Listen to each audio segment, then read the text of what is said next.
इस्लाम को जो है कितना अपने आप पे भरोसा है, how much sure Islam is की that is the only correct path? 110%। ठीक है। इस्लाम को अपने ऊपर अश्योरिटी है कि this is okay. The only correct path. अच्छा, एक चीज जो कहते हैं कि अल्लाह के मर्जी के बगैर एक पत्ता भी नहीं हिल सकता, तो आपके पीछे जो है काफी सारे पत्ते हिल रहे हैं, तो ये इसको आप कैसे समझते हैं? मतलब what are we suppose to understand from this? अगर मैं उसी तरीके से इस्लाम से भी कोई चीजें पिक करूं, तो मुझे जो है वो पिक मतलब कीजिए ना। अपने सिस्टम के लिए।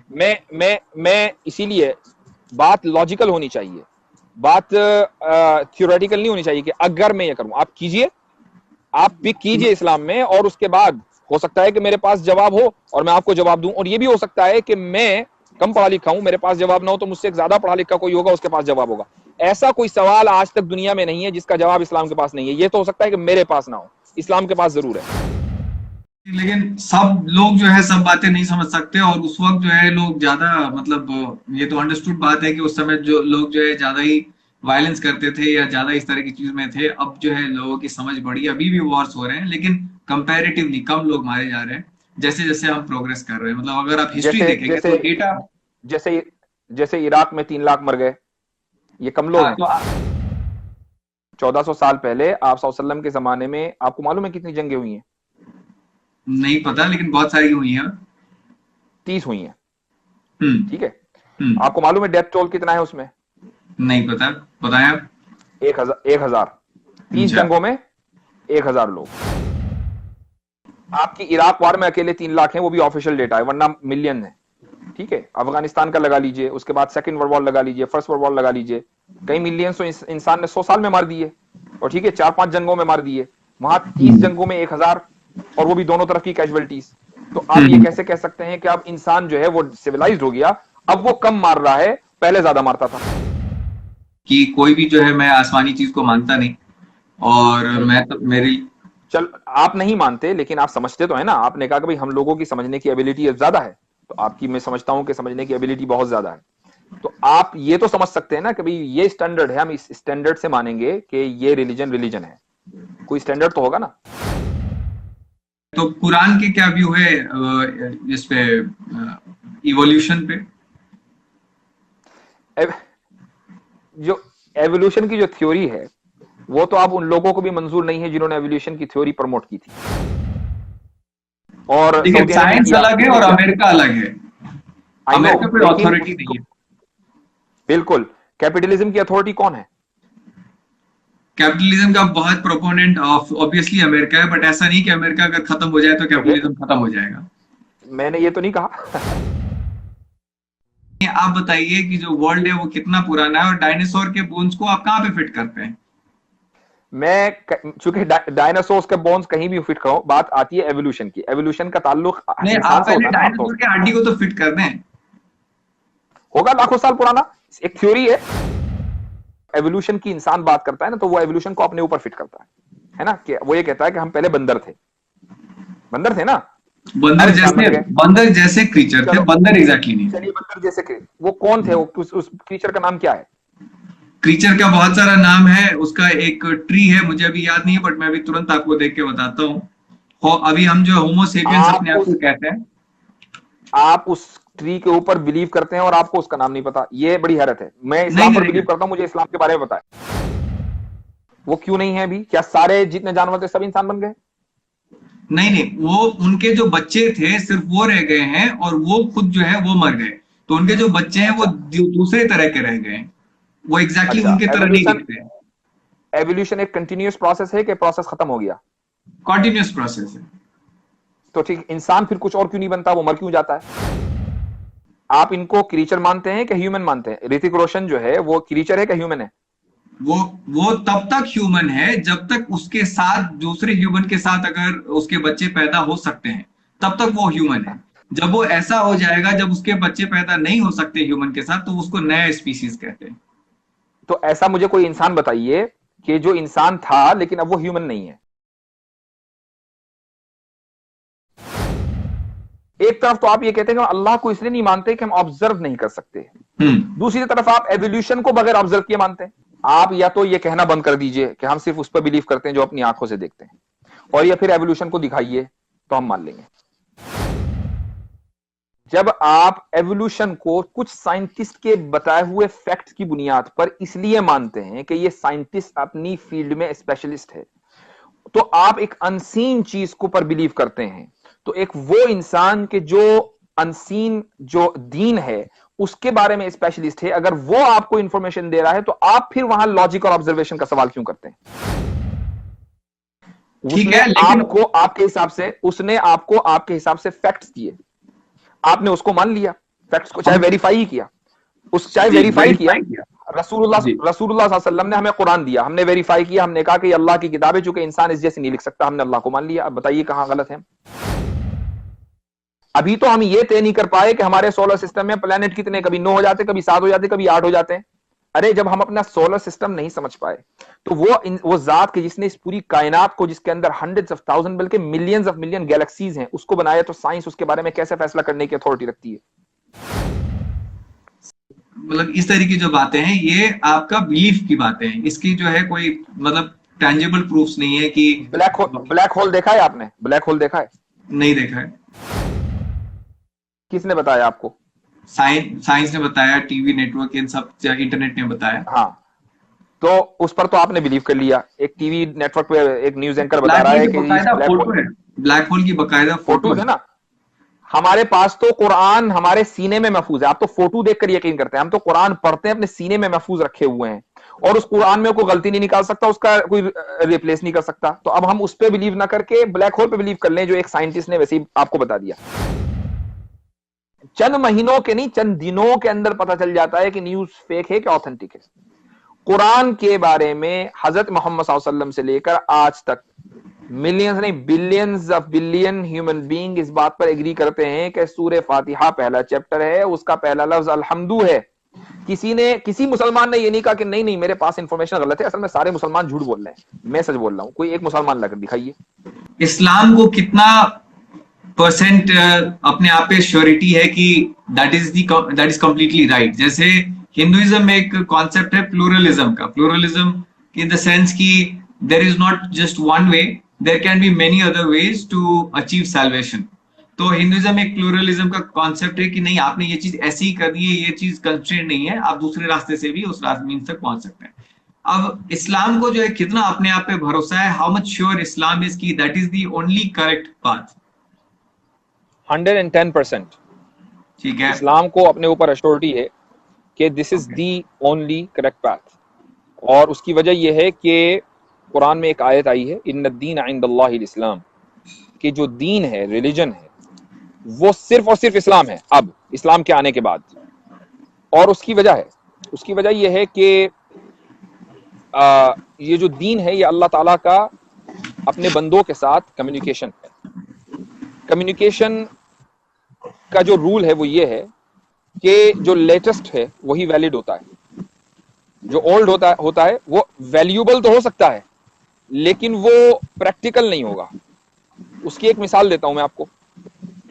गाड़ियां हैं मसलन, गाड़ी में जो आपकी एंटीक गाड़ी होगी ना, उसकी वैल्यू तो हो सकती है, लेकिन आप ये कहें कि नहीं यही यूजफुल है, ये जरूरी नहीं है। जो ले होगा वही यूजफुल होगा, क्योंकि उसके अंदर टेक्नोलॉजी एडवांस होगी, उसके अंदर जो गाड़ी के अंदर जो भी हमें चीजें चाहिए उसके अंदर अवेलेबल होंगी। हो सकता है कि आपकी एंटीक गाड़ी के अंदर एसी ना लगा हुआ हो तो आप गर्मी में परेशान हो, वो चल तो लेगी लेकिन वो फुल्ली इक्विप्ड नहीं होगी। तो अल्लाह ताला ने अपने बंदों के साथ जो कम्युनिकेशन किया है वो मुख्तलिफ अंबिया के जरिए। तो सबसे पहले कम्युनिकेशन हुआ था हजरत आदम अलैहिस्सलातु वस्सलाम के जरिए, और हजरत आदम पहले इंसान हैं और पहले नबी हैं। और जो आखिरी कम्युनिकेशन हुआ है वो आप सल्लल्लाहु अलैहि वसल्लम के जरिए हुआ है। इस बीच में हजारों लाखों मरतबा अल्लाह ताला ने हजरत इब्राहिम के जरिए, हजरत इस्माइल के जरिए, हजरत ईसा के जरिए, हजरत मूसा के जरिए। तो हम उस कम्युनिकेशन को इम्पोर्टेंट तो मान। ठीक है, आपने अभी बताया कि इस्लाम को अपने आप पे 110% भरोसा है। आपको इस्लाम पे कितना भरोसा है? जितना इस्लाम को अपने ऊपर है उतना ही मुझे उसके ऊपर है। अच्छा, एक चीज जो कहते हैं कि अल्लाह के मर्जी के बगैर एक पत्ता भी नहीं हिल सकता, तो आपके पीछे जो है काफी सारे पत्ते हिल रहे हैं, तो ये इसको आप कैसे समझते हैं? मतलब what are we supposed to understand from this? जब हम ये कहते हैं कि अल्लाह की मर्जी के बगैर कोई काम नहीं हो सकता, इसका मतलब ये है कि अल्लाह की नॉलेज में नॉलेज में आए बगैर कोई काम नहीं हो सकता।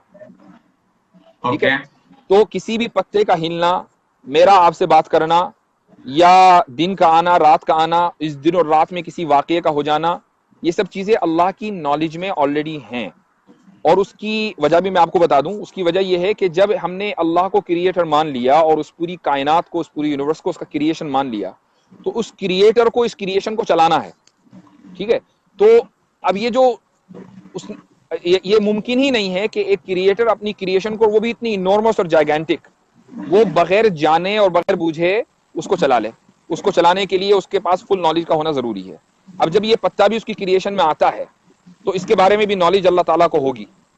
और इस पत्ते का जो मेन काम है वो सिर्फ साया देना नहीं है, बल्कि इसका एक काम हिलना भी है।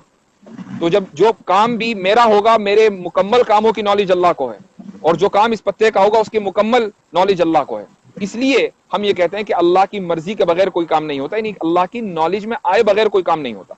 और साथ ही में ये भी मानना है कि if he wants to intervene, अगर वो कहीं इंटरवीन करना चाहे तो वो इंटरवीन भी कर सकते हैं, उसकी जरूरत नहीं है। उसकी वजह यह है कि उसने हमें इख्तियार दिया है कि हम जिस तरीके से चाहें अपनी जिंदगी गुजारें।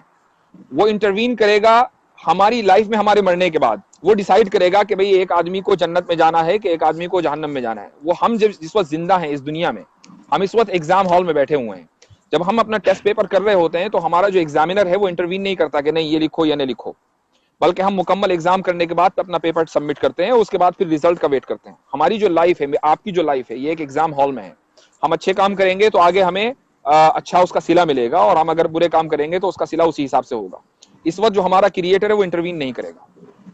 तो इसलिए यानी ये जो लफ्ज मैंने आपको बोला, आपने जो बोला है मैं उसको करेक्ट कर रहा हूं कि हाँ, हम जो काम करेंगे वो उसकी बट अगर वो चाहे तो he can, if he wanted, if he wants, he can definitely intervene. Of course, जब उसने, हम मौजूद नहीं थे, हमें मौजूद कर दिया, तो अगर हम मौजूद हैं तो हम हमारी लाइफ में इंटरफेयर बहुत आसानी के साथ कर सकता है, इंटरवीन कर सकता है। ठीक है, अच्छा, इसमें जो एक मानने की बात है, there is a factor of belief, there is a factor of faith. तो जैसे कि आपने कहा कि जैसे अल्लाह को हमने जो है खुदा मान लिया, क्रिएटर मान लिया, तो ये मानने का मतलब क्या है? मानने का मतलब यह है कि हमें अल्लाह के क्रिएटर होने में अब कोई डाउट नहीं है। अगर 0.1% भी डाउट आता है तो इसका मतलब यह है कि हमारे मानने में खोट है। इसी मानने को ईमान का, एक आदमी अगर अल्लाह पर ईमान रखता है कि अल्लाह क्रिएटर है, अल्लाह सस्टेनर है, तो उसको 100% ये अश्योरिटी होनी चाहिए कि अल्लाह ही है जो उसको रिस्क और सस्टेनेंस दे रहा है, और अल्लाह ही है जिसने उसको पैदा किया है, और अल्लाह ही है जिसके पास उसको मरने के बाद जिसके पास उसको जाना है रेकनिंग के लिए, हिसाब के लिए। तो अगर इसमें जरा सा डाउट हो जाए कि शायद ऐसा नहीं हो, एक आदमी शायद ना हो अल्लाह, जैसे ही उसने शायद लगाया, प्रोबेबली लगाया, फौरन उसका ईमान खत्म हो गया, अब वो मोमिन नहीं है। तो ये चीज होगा ऐसा कह के फिर इंशाल्लाह, ये कहने का क्या मतलब है? इंशाल्लाह हम अपने एतबार से कहते हैं। हम कोई काम जब करते हैं कि भाई कोई अच्छा काम होगा, तो अल्लाह ताला ने हमें यह हुक्म दिया है कुरान में कि जब हम कोई अच्छा काम करें तो अल्लाह ताला की विल के ऊपर छोड़ें। उस काम में बरकत होती है, वो बरकत है। इसका मतलब ये नहीं कि हम जब भी इंशाल्लाह कहेंगे तो वो काम होकर रहेगा। अल्लाह ताला कोई बाउंड नहीं हो गया हमारे से, उसने हमसे कोई कॉन्ट्रैक्ट नहीं किया कि हमने अल्लाह इंशाल्लाह कहा और एकदम अल्लाह ने कहा कि हाँ मैं काम वो करूंगा, बल्कि जब वो काम होगा तो उसके अंदर बरकत होगी। और अगर हमने इंशाल्लाह नहीं कहा तो काम तो तब भी वही होगा, लेकिन उसमें बरकत नहीं होगी। बरकत का मतलब क्या है, मैं नहीं समझा। बरकत का मतलब ये है, देखिए, एक बरकत एक अजीब लफ्ज है और हर जमान में एक खास लफ्ज होता है। बहुत से लफ्ज होते हैं जिनको आसानी के साथ ट्रांसलेट नहीं किया जा सकता। इसकी एक मिसाल लीजिए आप, बल उस मिसाली से मैं समझा सकता हूं, उसका कोई ट्रांसलेशन नहीं है। ओके। एक आदमी ने 10 लोगों की दावत की और उसने खाना बनाया अपने हिसाब से, 10 लोग आ गए। अब वो खाना 10 लोगों को काफी हो गया, ठीक है, खाना 10 लोगों के हिसाब से नहीं था, अगर आप क्वांटिटी देखेंगे तो वो कम था, लेकिन काफी हो गया वो 10 लोगों को, ये बरकत है, ठीक है। एक आदमी ने 15 लोगों का खाना बनाया और 10 लोगों को बुलाया, और 10 लोगों ने 15 लोगों का खाना खा लिया और अभी भी हंग्री हैं, वो अभी भी पेट नहीं भरा। इसका मतलब ये कि खाने में बरकत नहीं हुई। तो बरकत का ताल्लुक क्वांटिटी से नहीं है, बल्कि बरकत का ताल्लुक है सेटिस्फैक्शन से। मेरा जो विचार है वो अलग है। इसी तरीके से हिंदू होते हैं, उनका एक अलग स्कूल ऑफ थॉट है। जो रिलीजियस हिंदूज हैं, फिर आपके क्रिश्चियंस हैं, उनका एक अलग है, ज्यूज हैं, उनका अलग थॉट है। तो इनका जो को एग्जिस्टेंस हो सकता है, हाउ कैन वी को एग्जिस्ट व्हेन यू से यू आर 110% राइट? देखिए ऐसा है कि को एग्जिस्टेंस का सवाल जो है जब आप एक मुसलमान से करते हैं जो ट्रू प्रैक्टिसिंग मुस्लिम है, ये सवाल ही गलत है, चूंकि इस्लाम ही तो को एग्जिस्टेंस में बिलीव करता है। एक इसकी एक मिसाल लीजिए। मैं एक हम्म। मुसलमान हूं और मैं आप सल्लल्लाहु अलैहि वसल्लम को मानता हूं, अपना रसूल और अपना प्रॉफिट। हम्म। इसका मतलब ये नहीं है कि मैं हजरत ईसा को नहीं मानता, इसका मतलब ये नहीं कि मैं हजरत मूसा को नहीं मानता या हजरत इब्राहिम को नहीं मानता। मैं आप सल्लल्लाहु अलैहि वसल्लम से पहले जितने भी अंबिया आए हैं, अगर मैं उनको नहीं मानूंगा तो मैं मुसलमान नहीं हो सकता। इसके अलावा को एग्जिस्टेंस और क्या हो सकती है? अब आप एक क्रिश्चियन से पूछें कि भाई आप मोहम्मद सल्लल्लाहु अलैहि वसल्लम को प्रॉफिट और मैसेंजर मानते हैं, वो कहेगा नहीं। तो इसका ठीक है। मतलब ये है कि आप सवाल क्रिश्चियंस और जूस और हिंदूज से करेंगे कि आप को एग्जिस्टेंस में बिलीव क्यों नहीं करते। ये सवाल मुसलमान से नहीं होगा, क्योंकि मुसलमान को तो सबको मानना है, इनफैक्ट उन नबियों को भी मानना है जिनके नाम हमें नहीं मालूम। ठीक है, ऐसा हो सकता है कि हिंदुइज्म में कुछ अंबिया कुछ प्रॉफिट्स आए हो जिनका नाम हमें नहीं मालूम है, हमें उनको भी मानना है। तो चूंकि कुरान में सारे अंबिया सारे प्रॉफिट्स के नाम तो मेंशन नहीं है, यही को एग्जिस्टेंस है जिसकी दावत इस्लाम देता है। और अनफॉर्चुनेटली यही सवाल सबसे ज्यादा एक मुसलमान से होता है कि व्हाई यू डोंट को एग्जिस्ट विद अदर्स, जबकि फैक्ट ये है कि अगर आप इस्लाम में सही बिलीव मैं फॉर एग्जांपल अगर मैं अपनी बात करूं, मैं एथिस्ट हूं और मैं कोई भी जो है आसमानी या जादुई चीजों पे नहीं मानता। और जहां तक हिंदुओं का सवाल है, हिंदू के जो गॉड है और वो आपके जो प्रॉफिट्स है, वो एक मतलब जबरदस्ती का मिक्सअप है, मुझे जैसा समझ में आता है। देर इज इट्स ये इनको जो है उनका प्रॉफिट बनाने की कोशिश जो है, मुझे वो सही अप्रोच बिल्कुल ही नहीं लगता। उनका जो अपना सिस्टम है वो एक अलग। मैंने ये नहीं कहा कि उनके गॉड्स प्रॉफिट हैं, मैंने सिर्फ ये कहा कि हिंदुइज्म एक रिलीजन है और हर रिलीजन में प्रॉफिट आए हैं, तो उसमें भी कुछ प्रॉफिट होंगे जो हमें नहीं पता, हमें उनको भी मानना है। नहीं, आप जब वो आपके प्रॉफिट को नहीं मान रहे, जब उनका सिस्टम ये कह रहा है कि हम आपके प्रॉफिट को नहीं मानते, तो आप जो है फिर उनके साथ कैसे कोएग्जिस्ट करेंगे? वो इसलिए कि जब हमने ये कहा कि प्रॉफिट्स का मकसद ये होता है कि अल्लाह और बंदों के दरमियान कम्युनिकेशन का एक जरिया बने, तो हम ये नहीं कह सकते कि इस्लाम से पहले जो अल्लाह ने कम्युनिकेशन किया वो सारे कम्युनिकेशन फॉल्स थे, ये नहीं कह सकते हम। ये तो कह सकते हैं कि हम वो एक्सपायर्ड हो गए, लेकिन हम उनको फॉल्स नहीं कह सकते, हमें उस कम्युनिकेशन को भी मानना पड़ेगा। अगर हमने ये कह दिया कि नहीं जी हमारा कम्युनिकेशन तो ठीक है, बाकी जो कम्युनिकेशन है वो फॉल्स है, इसका मतलब ये है कि हम इस प्रिंसिपल को डिनाई कर रहे हैं कि अल्लाह ने आप सल्लल्लाहु अलैहि वसल्लम से पहले कभी कोई कम्युनिकेशन बंदों से किया है, हम इसको डिनाई कर रहे हैं और इसको हम डिनाई नहीं कर सकते। ये लॉजिक है उसके पीछे। ठीक है, फाइन। तो ऐसा नहीं है कि हम कोई मिक्स मैच कर रहे हैं, बल्कि वो एक लॉजिकल चीज है, उसको आप डिनाई करके। चूंकि जब हमने ये कहा, एक और मैं आप बताता हूं, जब हमने ये कहा कि भाई आप सल्लल्लाहु अलैहि वसल्लम से पहले जितना कम्युनिकेशन हुआ हम उसको नहीं मानते, तो सामने वाला कहेगा ठीक है, तो फिर इस बात की क्या दलील है कि आप सल्लल्लाहु अलैहि वसल्लम के साथ अल्लाह ने कम्युनिकेशन किया है? जब हम इस आखिरी कम्युनिकेशन को मान रहे हैं तो हमें पहले वाले को भी मानना पड़ेगा। तो मतलब आपका बेसिकली ये कहना है कि उस समय अल्लाह ने जो है कहा वो हिंदुओं को कि तुम अभी जो है बुत परस्ती करो, that is fine, but later on नहीं नॉट। नहीं नहीं एक मिनट, मैं नहीं। मुकम्मल कर लूं अपनी बात। और इसके बाद जो है प्रॉफिट को भेजा और उन्होंने जो है करेक्ट किया कि नहीं, अब जो है तुम बुत की पूजा मत करो, अब जो है तुम हमारे सिस्टम पे आ जाओ और ये सही मैसेज है, ऐसा।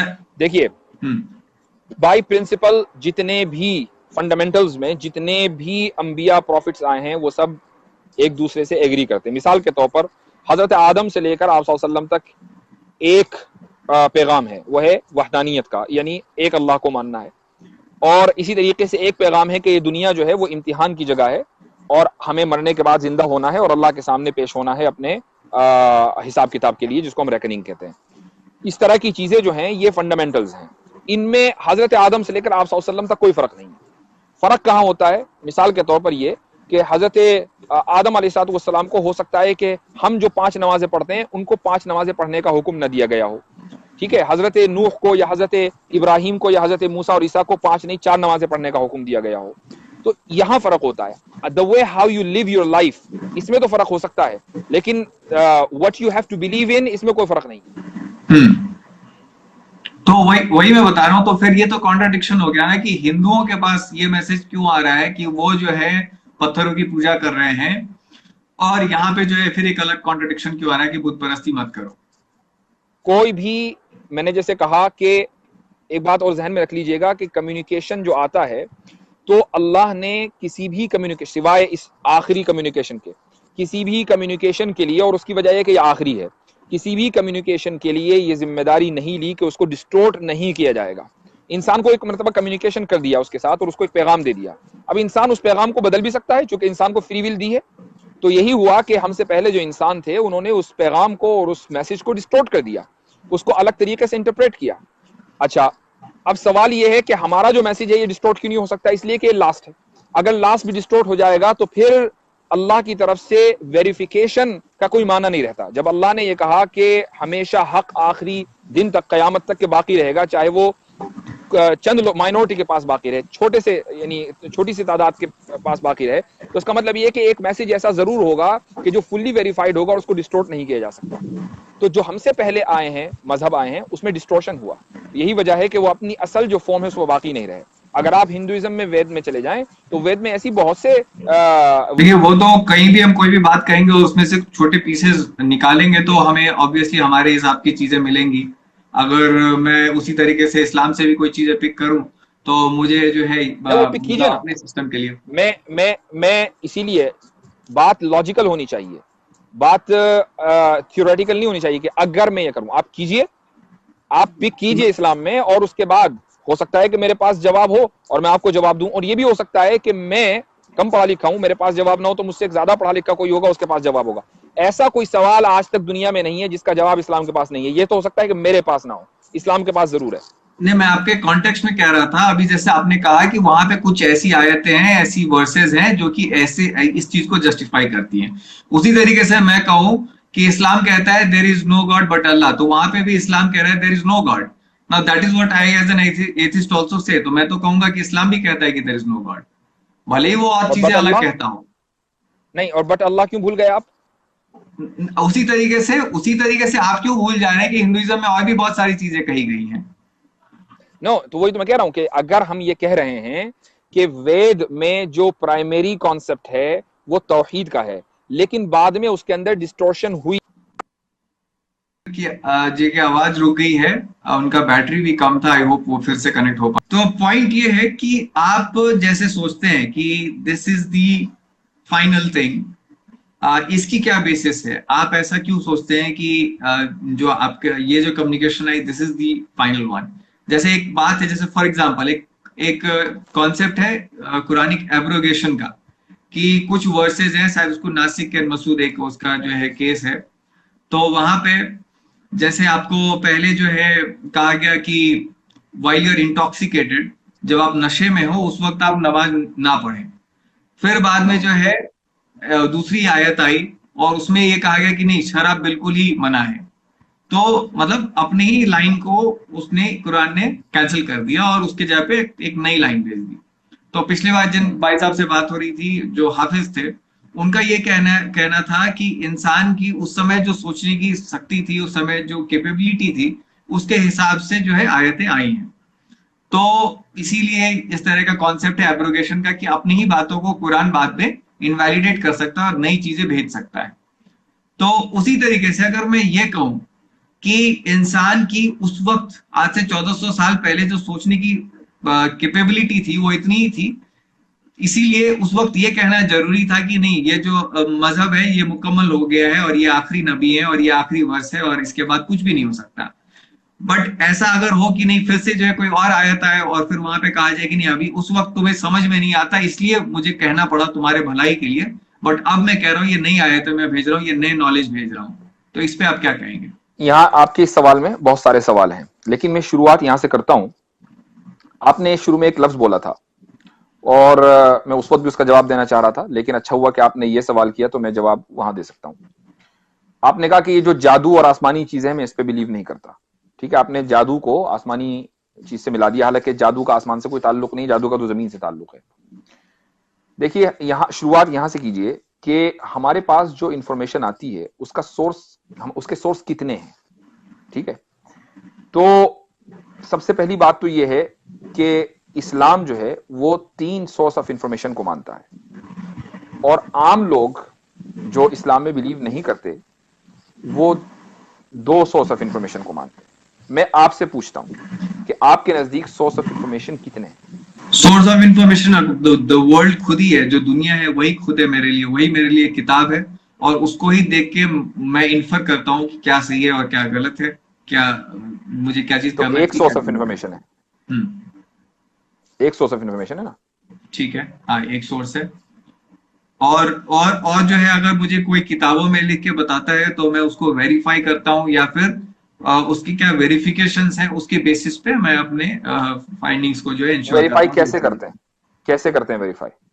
है। जो साइंस का कॉन्सेप्ट है उसमें तो एक्सपेरिमेंट्स का कॉन्सेप्ट है। फॉर एग्जांपल, मैं जब 10 क्लास में था तो मैंने जो है gravitation acceleration due to gravity को फाइंड आउट करने के लिए जो एक्सपेरिमेंट्स किए, या फिर सेल को देखने के लिए मैंने ऑनियन के स्लाइसेस जो है माइक्रोस्कोप के नीचे रखे। फिर इसके बाद मैं जैसे 11 12 में गया, उस वक्त मैंने और एक्सपेरिमेंट्स किए। फिर इसके बाद इंजीनियरिंग में था, उस वक्त और एक्सपेरिमेंट्स किए। तो इसको एक्सपेरिमेंट्स इसको और छोटे मैथमेटिकल इसको एक लफ्ज में, जो आप कह रहे हैं इसको एक लफ्ज में रीजनिंग कहते हैं, है ना? Reasoning with experiments.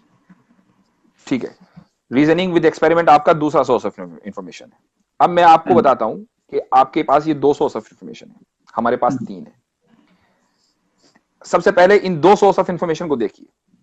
आपने कहा जो दुनिया मेरे सामने है ये सोर्स ऑफ इंफॉर्मेशन, असल में ये सोर्स ऑफ इंफॉर्मेशन नहीं है, बल्कि इसकी इंफॉर्मेशन आप लेते हैं, ये सोर्स नहीं है। उसके बारे में आप जानना चाहते हैं, जिस चीज के बारे में आप जानना चाहें वो सोर्स नहीं होती, सोर्स होती है दूसरी चीज। वो सोर्स क्या है?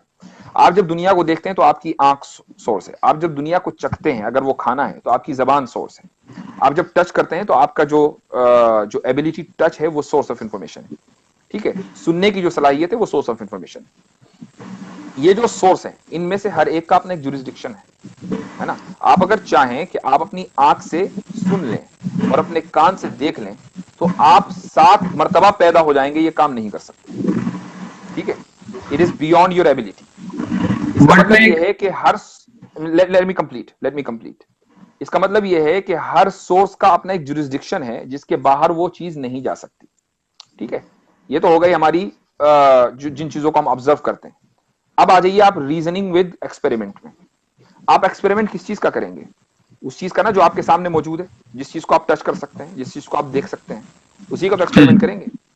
इसी तरीके से जो रीजनिंग है वो भी उसी चीज में चलेगी जो चीज आपको नजर आ रही है। मिसाल के तौर पर आप एक घर में बैठे हुए हैं, ठीक है, तो उस घर की आपको ईंटें, आप उस दीवार, आपको आप चेयर पे बैठे हुए हैं, वो चेयर, आपको कंप्यूटर नजर आ रहा है। लेकिन साथ में आपकी अकल ने यह भी कहा कि भाई ये जो घर बना है ये खुद ब खुद नहीं बन गया, बल्कि उसके पीछे एक आर्किटेक्ट था, उसके पीछे इंजीनियरिंग है, वो इंजीनियर ने कॉन्ट्रैक्टर को बुलाया, उसके बाद मजदूर आए, फिर ये घर बना।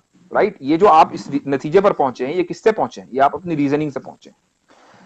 इसका लेकिन जिस तरीके से आपके जो 5 सेंसेस हैं उनका एक जुरिस्डिक्शन है, ऐसे ही आपकी अकल का एक जुरिस्डिक्शन है। जिस तरीके से वो अपने जुरिस्डिक्शन से क्रॉस नहीं कर सकते, आपका अकल का भी एक जुरिस्डिक्शन है, आप उससे बाहर नहीं जा सकते। अगर आप बाहर जाएंगे तो आप गलती कर जाएंगे। मिसाल, आप यूनिवर्स में इतना तो जानते हैं कि गैलेक्सीज हैं, ठीक है, लेकिन आप गैलेक्सी तो छोड़िए, अपने सोलर सिस्टम के बारे में भी मुकम्मल इंफॉर्मेशन नहीं रखते। ठीक है, अपने सोलर सिस्टम के बारे में भी मुकम्मल इंफॉर्मेशन सर्टेनिटी के साथ नहीं रखते। आपको सिर्फ थ्योरीज हैं जो गलत भी हो सकती हैं, सही भी हो सकती हैं। क्यों? इसलिए कि अभी आप वहां पहुंचे नहीं हैं। ठीक है, आपका जुरिस्डिक्शन वहां तक एक्सपेंड नहीं हुआ है। बिल्कुल इसी तरीके से जब हम अल्लाह के बारे में बात करते हैं, जब हम दीन के बारे में बात करते हैं, तो अल्लाह वो नहीं है जिसको हम देख रहे हैं। अल्लाह इज अनसीन, और जो अनसीन वर्ल्ड है वो हमारी अकल के जुरिस्डिक्शन से बाहर है। जब हम अपनी अकल के एक्सपेरिमेंट वहां करेंगे तो हर हाल में गलती करेंगे। लिहाजा हमें उस चीज को समझने के लिए तीसरा सोर्स ऑफ इंफॉर्मेशन चाहिए, और वो तीसरा सोर्स ऑफ इंफॉर्मेशन है रेवलेशन, जिसको हम वही कहते हैं। वो अल्लाह का कम्युनिकेशन जो इंसान के साथ हुआ है कि अल्लाह ने ये कहा कि ऐसे करना है तो ऐसे ही करना है, वही सही है। अल्लाह ने कहा वो एक है तो वही एक है, अब 2 नहीं हो सकते। अल्लाह ने कहा कि मरने के बाद जिंदा होना है तो मरने के बाद जिंदा होना है, अब वो गलत नहीं हो सकता, क्योंकि अल्लाह ने जो बातें कही हैं, जो इस्लाम का बुनियादी बिलीफ है, वो अनसीन वर्ल्ड से ताल्लुक रखता है। वो हमारे जुरिस्डिक्शन, हमारी आंखों और कानों और हमारी अकल के जुरिस्डिक्शन से बाहर है। अब जिस तरीके से हम अपनी कान से देख नहीं सकते, तो हम अपनी अकल से ये अंदाजा अगर लगाना चाहें कि अल्लाह एक है कि दो हैं या पांच हैं, तो हम हमेशा गलती करेंगे। हमारे पास सिर्फ वही तरीका है कि हम उस पर आंख बंद करके यकीन कर लें, क्योंकि वो हमारे क्रिएटर का हमारे साथ कम्युनिकेशन है। ठीक है, एक बात तो ये हो गई। अब आप आगे चलिए, आपने कहा मनसूख की बात। एब्रिगेशन का जो कॉन्सेप्ट है वो इस्लाम में है, लेकिन मुश्किल से 5 वर्सेस ऐसे होंगे जो एब्रिगेट हुए हैं। अच्छा, उसके पीछे अल्लाह ताला की हिकमत है, एक लंबा टॉपिक है जिसपे बहुत देर तक चला जा सकता है। लेकिन यहां बात इसकी नहीं है कि वो एब्रिगेशन हुआ है, लिहाजा अब पूरा दीन एब्रिगेट हो सकता है। बात यह है कि अगर अल्लाह ने अपना एक कमांड, अपना एक हुक्म भेजा और उसके बाद जिस वक्त कुरान नाजिल हो रहा था उसी वक्त उस हुक्म को मनसूख भी कर दिया, तो कोई हर्ज नहीं है। इसकी एक मिसाल लीजिए कि एक पार्लियामेंट है मसलन, वो कोई कानून पास करती है, उसके बाद 10 साल के बाद वो ये सोचती है कि अब इस कानून में थोड़ा सा सख्ती करनी चाहिए, अब लोग उसके आदी हो गए हैं। टैक्सेशन के जो लॉज हैं वो क्या, मसलन अगर 30% टैक्स आपके ऊपर लगता है, तो पहले दिन इंडिपेंडेंस के बाद 30% लग गया था, आहिस्ता आहिस्ता लगता है जैसे जैसे इकोनॉमिक ग्रोथ होती है, पहले 2% लगता है, फिर 15% लगता है, जब इकोनॉमिक ग्रोथ और बढ़ जाती है तो और टैक्स लग जाता है। क्यों? इसलिए कि हमारे टैक्स देने की एबिलिटी बढ़ गई है। ऐसे ही हमारी जो अंडरस्टैंडिंग है और हमारी जो प्रैक्टिस की जो एबिलिटी है वो बढ़ गई, इसलिए अल्लाह ताला उस हुक्म को एब्रोगेट करके उसकी जगह एक थोड़ा सख्त हुक्म दे देते हैं, इसी को एब्रोगेशन कहते हैं। लेकिन वो उसी वक्त हुआ है जिस वक्त कुरान नाजिल हो रहा है। कुरान जब मुकम्मल हो गया तो अब एब्रोगेशन का जो कॉन्सेप्ट है वो फॉर एवर खत्म हो गया, क्योंकि एब्रोगेटर अब मजीद कम्युनिकेट नहीं करेगा। लेकिन इसके पीछे जो आप लॉजिक है वो आप यही बता रहे हैं कि उस वक्त इंसान की क्या कैपेबिलिटी थी, उस वजह से जो है उस तरह के वर्सेज आए और बाद में उसको अपडेट किया गया क्योंकि इंसान की कैपेबिलिटी बढ़ी। मतलब जैसा आप टैक्स का जैसा सिर्फ यही लॉजिक नहीं है, सिर्फ यही लॉजिक नहीं है, बल्कि अल्लाह की उसके पीछे और भी हिकमत है, जैसे मैंने कहा कि एक लंबा टॉपिक है, लेकिन चलिए आप इसी को लेट्स स्टिक टू दिस, इंसान की एबिलिटी। तो मेरा ये कहना है कि अगर इंसान की उस वक्त इतनी ही समझ थी कि वो जो है मतलब अपने लड़कियों को दफना रहा था, जिंदा बच्चों को दफना रहा था, तो उस वक्त के लिए ये जरूरी था कहना कि यही जो है आखिरी है और इसके ऊपर जो है कुछ नहीं आप ऐड कर सकते, क्योंकि अगर वो नहीं होता तो उस वक्त के लोग उस पर अपनी चीजें थोपते और उसके वजह से और भी जो है कोहराम मचता और इंसान का बुरा होता, इंसानियत का बुरा होता। तो इस वक्त अगर अल्लाह को ऐसी जरूरत हो कि उस वक्त उसने कह दिया हो कि नहीं अभी ये चीज मुकम्मल हो गई, अब इसमें कोई चीज ऐड नहीं होगा, लेकिन अब जब इंसान की कैपेबिलिटी बढ़ी है, अब जब पीस ज्यादा आया है, अब इंसान की समझ बढ़ चुकी है, तो अगर फिर से जो है नई आयतें नाजिल हो और जो है फिर से एक नए प्रॉफिट आए, इसकी क्यों पॉसिबिलिटी नहीं है? जो लफ्ज आप इस्तेमाल करें ना, समझ, वही बुनियादी गलती है। कहीं भी कुरान में एब्रिगेशन इसलिए नहीं हुआ कि इंसान समझ नहीं रहा था या उसकी समझ में थोड़ा कमी थी तो चलो आसान बात समझा दो, उसके बाद फिर मुश्किल बात समझाएंगे, ऐसा नहीं है। बल्कि उसका ताल्लुक अमल और प्रैक्टिस से था कि शुरू में उसको करना मुश्किल था, लेकिन जब उसका आदमी आदी हो गया तो अब उसको जो है थोड़ा सा सख्त हुक्म दे दिया। टैक्स का जो रूल है ना उसको समझना मुश्किल नहीं है। जिस तरीके से 1950 में जो जनरेशन थी, अगर आप उसको आज का टैक्स रूल इंट्रोड्यूस करते वो उस वक्त भी उसको समझ लेती। ठीक है, टैक्स पे करना 30% उस वक्त मुश्किल था क्योंकि इकोनॉमिक ग्रोथ इतना नहीं हुआ था। तो इसका ताल्लुक समझ से नहीं है, इसका ताल्लुक प्रैक्टिस से है।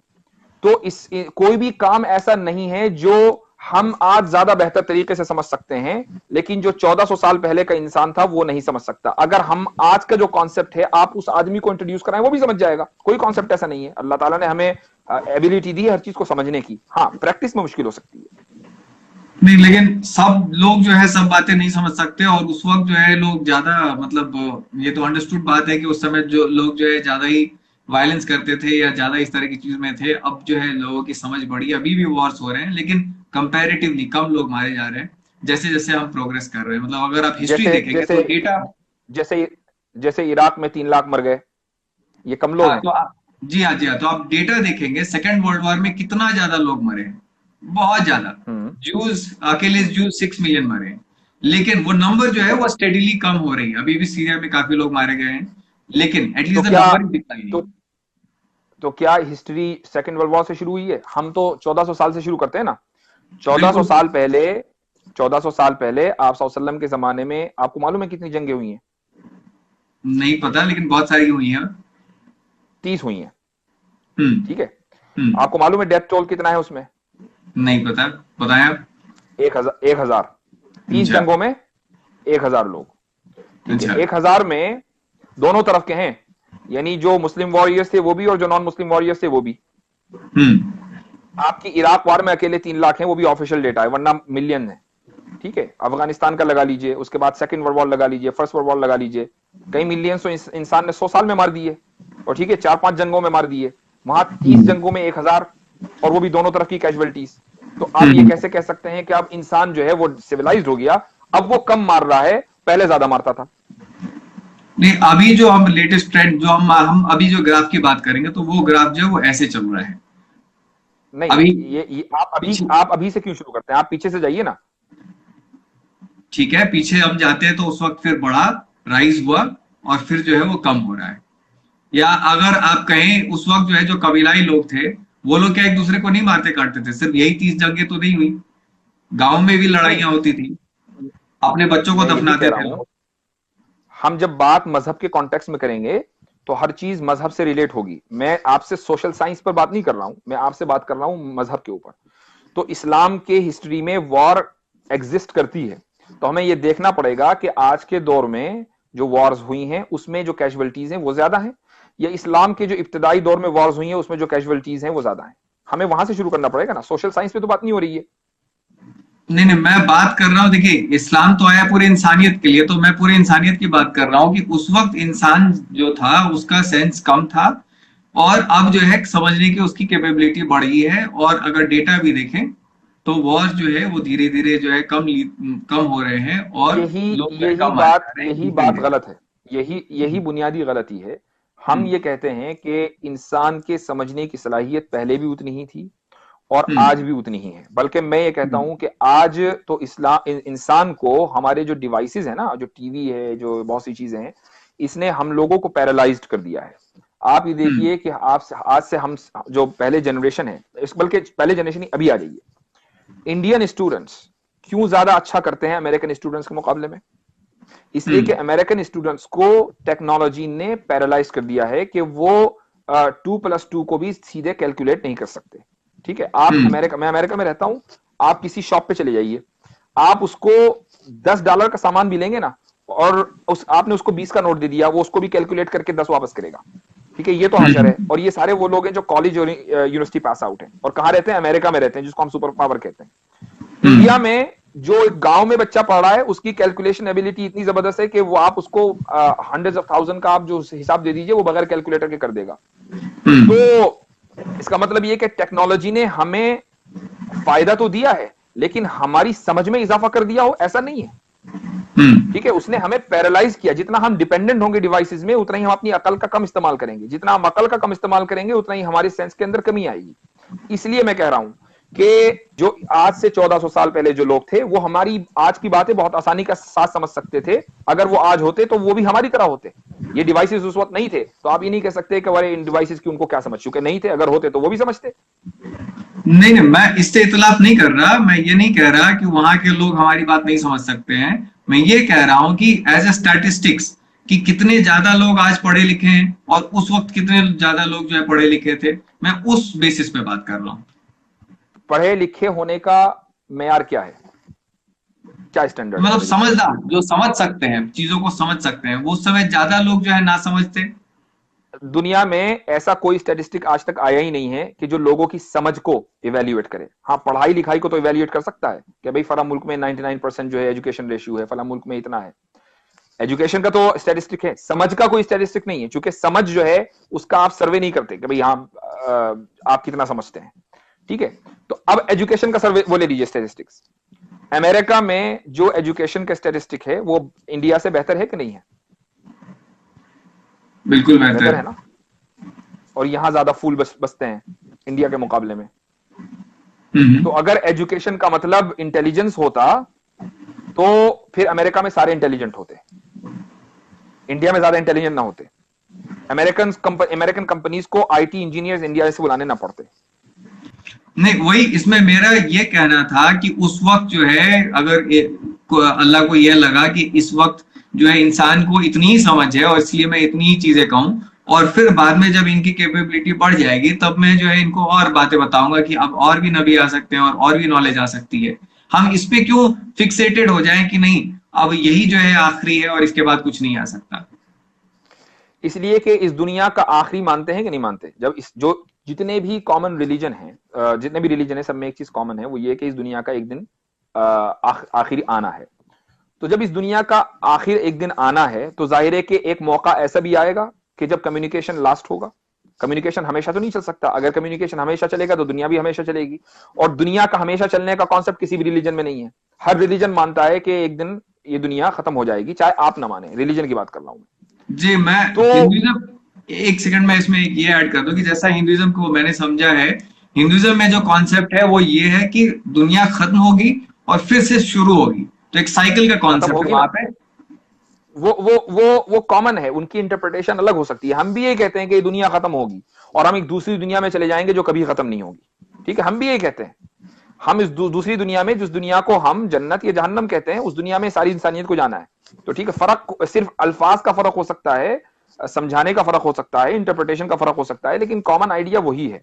नहीं, ठीक है, लेकिन थोड़ा तो सा, जब इस दुनिया थोड़ा सा डिफरेंस मैं बता दूं। उनका क्या है कि ये नहीं कहना है कि जो है आपका जन्नत और इसमें जो है आप सेपरेट हो जाएगा, दूसरी दुनिया में चले जाएंगे। उनका ये कहना है कि यही दुनिया का जो साइकिल है फिर से खत्म होगा और फिर इसी तरह की दुनिया फिर से बनेगी। उनका ये साइकिल है। वो इसी तरीके दुनिया जो है, जो भी बनेगी, जन्नत भी ऐसी ही है लेकिन इससे बेहतर है, अपग्रेडेड वर्जन है। आज हम जो है थोड़ा सा जनरल डब्बे में सफर कर रहे हैं, कल मोस्ट वीआईपी में सफर करेंगे, इतना ही तो फर्क है ना। तो बहरहाल कॉमन, मेरे कहने का मकसद ये है कि दुनिया के जितने भी रिलीजन हैं वो इस चीज में मुत्तफिक हैं, इस दुनिया का एक दिन खत्म होना है। अब वो बाद में कैसी दुनिया होगी, इसमें इंटरप्रिटेशन में फर्क हो सकता है। ये दुनिया के खात्मा होगा, इसमें सब मुत्तफिक हैं। जब इस दुनिया का खात्मा होना है तो कम्युनिकेशन का भी खात्मा होना है, तो कभी तो कभी कम्युनिकेशन आएगा। चलिए मैं कहता हूं इस्लाम को आप ना मानिए आखिरी कम्युनिकेशन, इस्लाम के बाद कोई दूसरा आया, वो कहेगा हम आखिरी कम्युनिकेशन है, आप ये सवाल उससे करेंगे तो वो उसके पास क्या जवाब होगा? जो जवाब उसका होगा वही हमारा है। और हमारा जवाब यह है कि जब इस दुनिया का एक दिन अंत होना है, खात्मा होना है, तो कम्युनिकेशन का भी खात्मा होना है, और वो कम्युनिकेशन का खात्मा इस्लाम पर हो गया है। क्योंकि कोई दूसरा रिलीजन ने आके ये क्लेम नहीं किया है कि मैं नेक्स्ट हूं, बट इसलिए है, क्या बेसिस है इसका कि आपका कहना कि यही आखिरी है? किसी भी रिलीजन को जांचने के लिए आपके पास क्या स्टैंडर्ड है? कोई है स्टैंडर्ड आपके पास? मेरे मेरे समझ से तो मैंने तो आपको अपनी अपनी बात बता दी कि कोई भी जो है, मैं आसमानी चीज को मानता नहीं। और नहीं, मैं तो मेरी, चल आप नहीं मानते लेकिन आप समझते तो है ना। आपने कहा कि भाई हम लोगों की समझने की एबिलिटी ज्यादा है, तो आपकी मैं समझता हूं कि समझने की एबिलिटी बहुत ज्यादा है। तो आप ये तो समझ सकते हैं ना कि भाई ये स्टैंडर्ड है, हम इस स्टैंडर्ड से मानेंगे कि ये रिलीजन रिलीजन है। कोई स्टैंडर्ड तो होगा ना।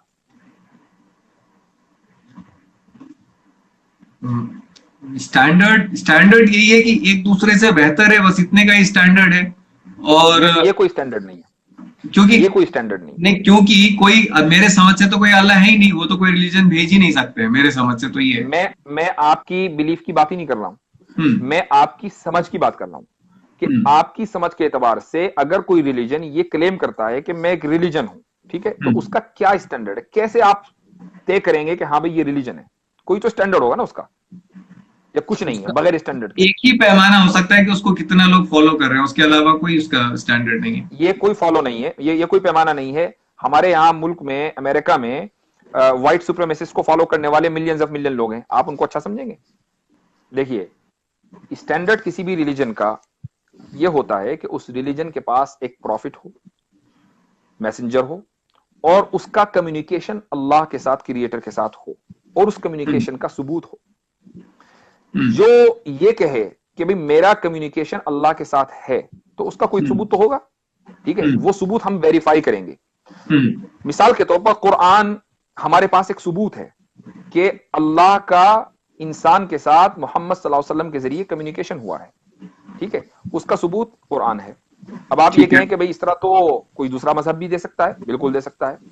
उसकी दलील ये होगी कि अगर आप कुरान जैसा दूसरा कुरान बना दें, ठीक है, हम्म। कुरान के बाद मिलियंस ऑफ मिलियन किताबें लिखी गई हैं, ठीक है, अगर कोई आदमी ये कहे भाई मैंने कुरान जैसा कुरान लिख दिया, इसका मतलब ये है कि ये कुरान जो है ना, ये अल्लाह की तरफ से नहीं आया बल्कि किसी इंसान ने बनाया था, इसीलिए मैं भी उस जैसा इंसान हूं, मेरा आईक्यू लेवल भी उस जैसा या उससे बेहतर हो सकता है, लिहाजा मैंने एक कुरान नामी किताब लिख दी। ठीक है, तब तो हम मान लेंगे कि भाई हो सकता है कि कुरान अल्लाह का कम्युनिकेशन ना हो। लेकिन जब कुरान ने चैलेंज दिया है कि आप इस जैसा पूरी किताब, तो क्या एक आयत नहीं लिख सकते? और चैलेंज उन लोगों को दिया जो अरबिक लैंग्वेज में अपनी, ये समझ लीजिए कि अपने राइज पर थे उस जमाने में। अरबिक लैंग्वेज की जो एलोक्वेंसी है वो अपने राइज पर थी उस जमाने में जिस वक्त कुरान नाजिल हुआ। हर एक आदमी जो है हर घर में शायर हुआ करता था अरबी का। उन लोगों को चैलेंज दिया कि एक वर्ष दिखा दो, वो नहीं दिखा सके। आज तक वो चैलेंज बरकरार है, कयामत तक रहेगा। इसका मतलब ये है कि ये जो कम्युनिकेशन है ये दलील है इस बात की कि ये अल्लाह की तरफ से, इसलिए इंसान उसको रिप्लेस नहीं कर सका। कल को आकर अगर कोई आदमी ये कहे कि भाई मुझसे अल्लाह ने कम्युनिकेशन किया है, हम उससे यही सवाल करेंगे कि अगर कम्युनिकेशन किया है तो आप उसकी दलील दीजिए। वो दलील देगा कि भाई ये किताब भेजी अल्लाह ने, हम उसको देखेंगे कि क्या एक इंसान उस जैसी किताब लिख सकता है। अगर लिख सकता है तो वो कम्युनिकेशन फॉल्स है, और अगर नहीं लिख सकता तो वो कम्युनिकेशन ठीक है। ठीक है, तो आपका बेसिस जो है बस कुरान के ऊपर है कि चूंकि कुरान जो है आपके हिसाब से इररिफ्यूटेबल है, कोई चीज उसमें आप गलत नहीं प्रूव कर सकते, इसीलिए दैट इज द प्रूफ कि ऑल दिस इज ट्रू। बिल्कुल, इसलिए कि जब कोई चीज गलत नहीं है तो उसको सही होना जरूरी है। तो कुरान के क्या व्यू है इस पे, इवोल्यूशन पे?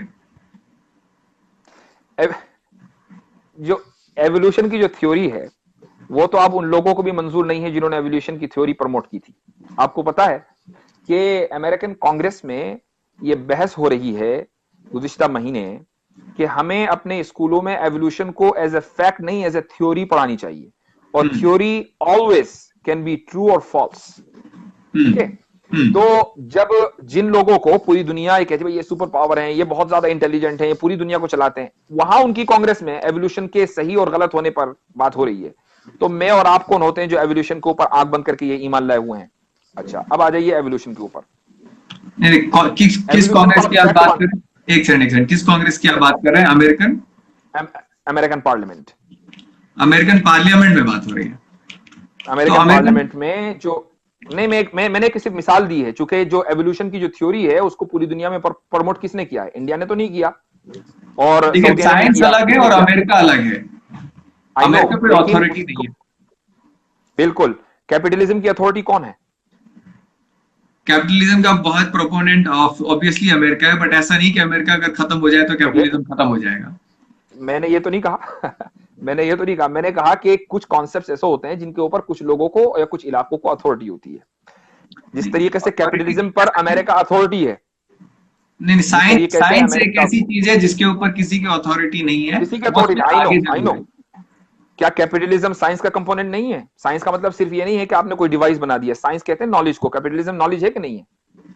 नॉलेज का एक सिस्टम है, एक सिस्टम चल रहा है, उस पर चैलेंजेस किए जाते हैं।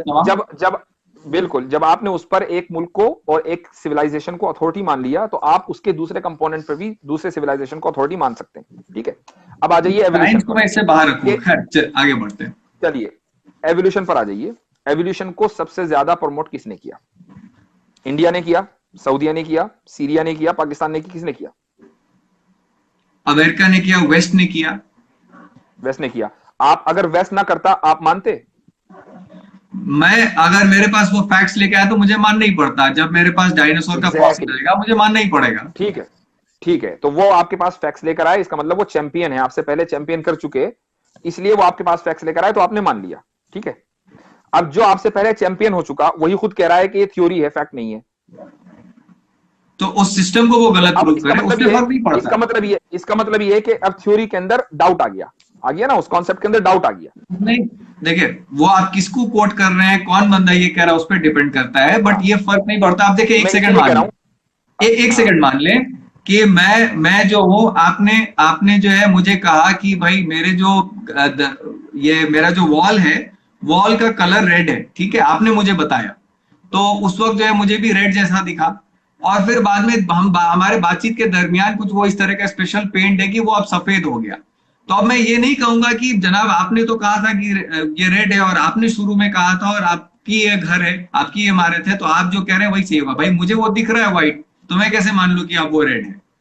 तो लेकिन आपको अगर व्हाइट दिख रहा है ना, तो मुझे भी व्हाइट दिखना जरूरी है। ठीक है, मैं भी ये कहूंगा कि ये व्हाइट, हाँ जी मेरे से गलती हो गई, ये व्हाइट है। आपको तो दिख रहा है ये व्हाइट और मुझे दिख रहा है रेड, जबकि घर मेरा है, तो आप मेरी मानेंगे, आपकी मानेंगे? तो उस पे जो है फिर हम डिबेट करेंगे और साइंस करेंगे। साइंस में क्या होता है कि फैक्ट्स के बेसिस पे चीजें प्रूव की जाती हैं। आप बताइए कि जो वर्ल्ड है वो कितना पुराना है, और डायनासोर के बोन्स को आप कहाँ पे फिट करते हैं? चूंकि डायनासोर्स के बोन्स कहीं भी फिट करो, बात आती है एवोल्यूशन की। एवोल्यूशन का ताल्लुक नहीं, इंसान आप से पहले होता है ना आमतौर डायनासोर पर। के हड्डी को तो फिट कर दें। होगा लाखों साल पुराना, एक थ्योरी है, एक थ्योरी है। उसके किसी भी साइंटिस्ट ने ये नहीं कहा कि ये 1 लाख ये 21 जून एक लाख साल पहले जो 21 जून आई थी उसमें ये डायनासोर यहां मरा था और यहां उसकी दफन हुआ था। एक थ्योरी है। हर एक आदमी अपना साइंस अपने एतबार से कैलकुलेट करती है कि भाई मुख्तलिफ मेजरमेंट है, उसके एतबार से हो सकता है कि ये 10,000 साल पहले हो सकता है कि 10 लाख साल पहले हो सकता सर्टेन कुछ नहीं है ना। बात आती है एवोल्यूशन की। जब एवोल्यूशन की इंसान बात करता है ना, तो वो एवोल्यूशन को अपने ऊपर फिट करता है ना, कि वो ये कहता है कि हम पहले बंदर थे ना, अब इंसान बन गए। बंदर जैसे क्रीचर थे, चलो, बंदर एग्जैक्टली नहीं थे। चलिए बंदर जैसे वो कौन थे, वो उस क्रीचर का नाम क्या है? क्रीचर का बहुत सारा नाम है, उसका एक ट्री है, मुझे अभी याद नहीं है, बट मैं अभी तुरंत आपको देख के बताता हूँ। अभी हम जो होमोसेपियंस अपने आप आप को उस कहते हैं। आप उस ट्री के ऊपर बिलीव करते हैं और आपको उसका नाम नहीं पता, ये बड़ी हैरत है। मैं नहीं इस्लाम नहीं पर बिलीव नहीं, करता हूं, मुझे इस्लाम के बारे में पता है। जनाब जनाब, तो मेरा नाम सुने, मेरी बात सुने।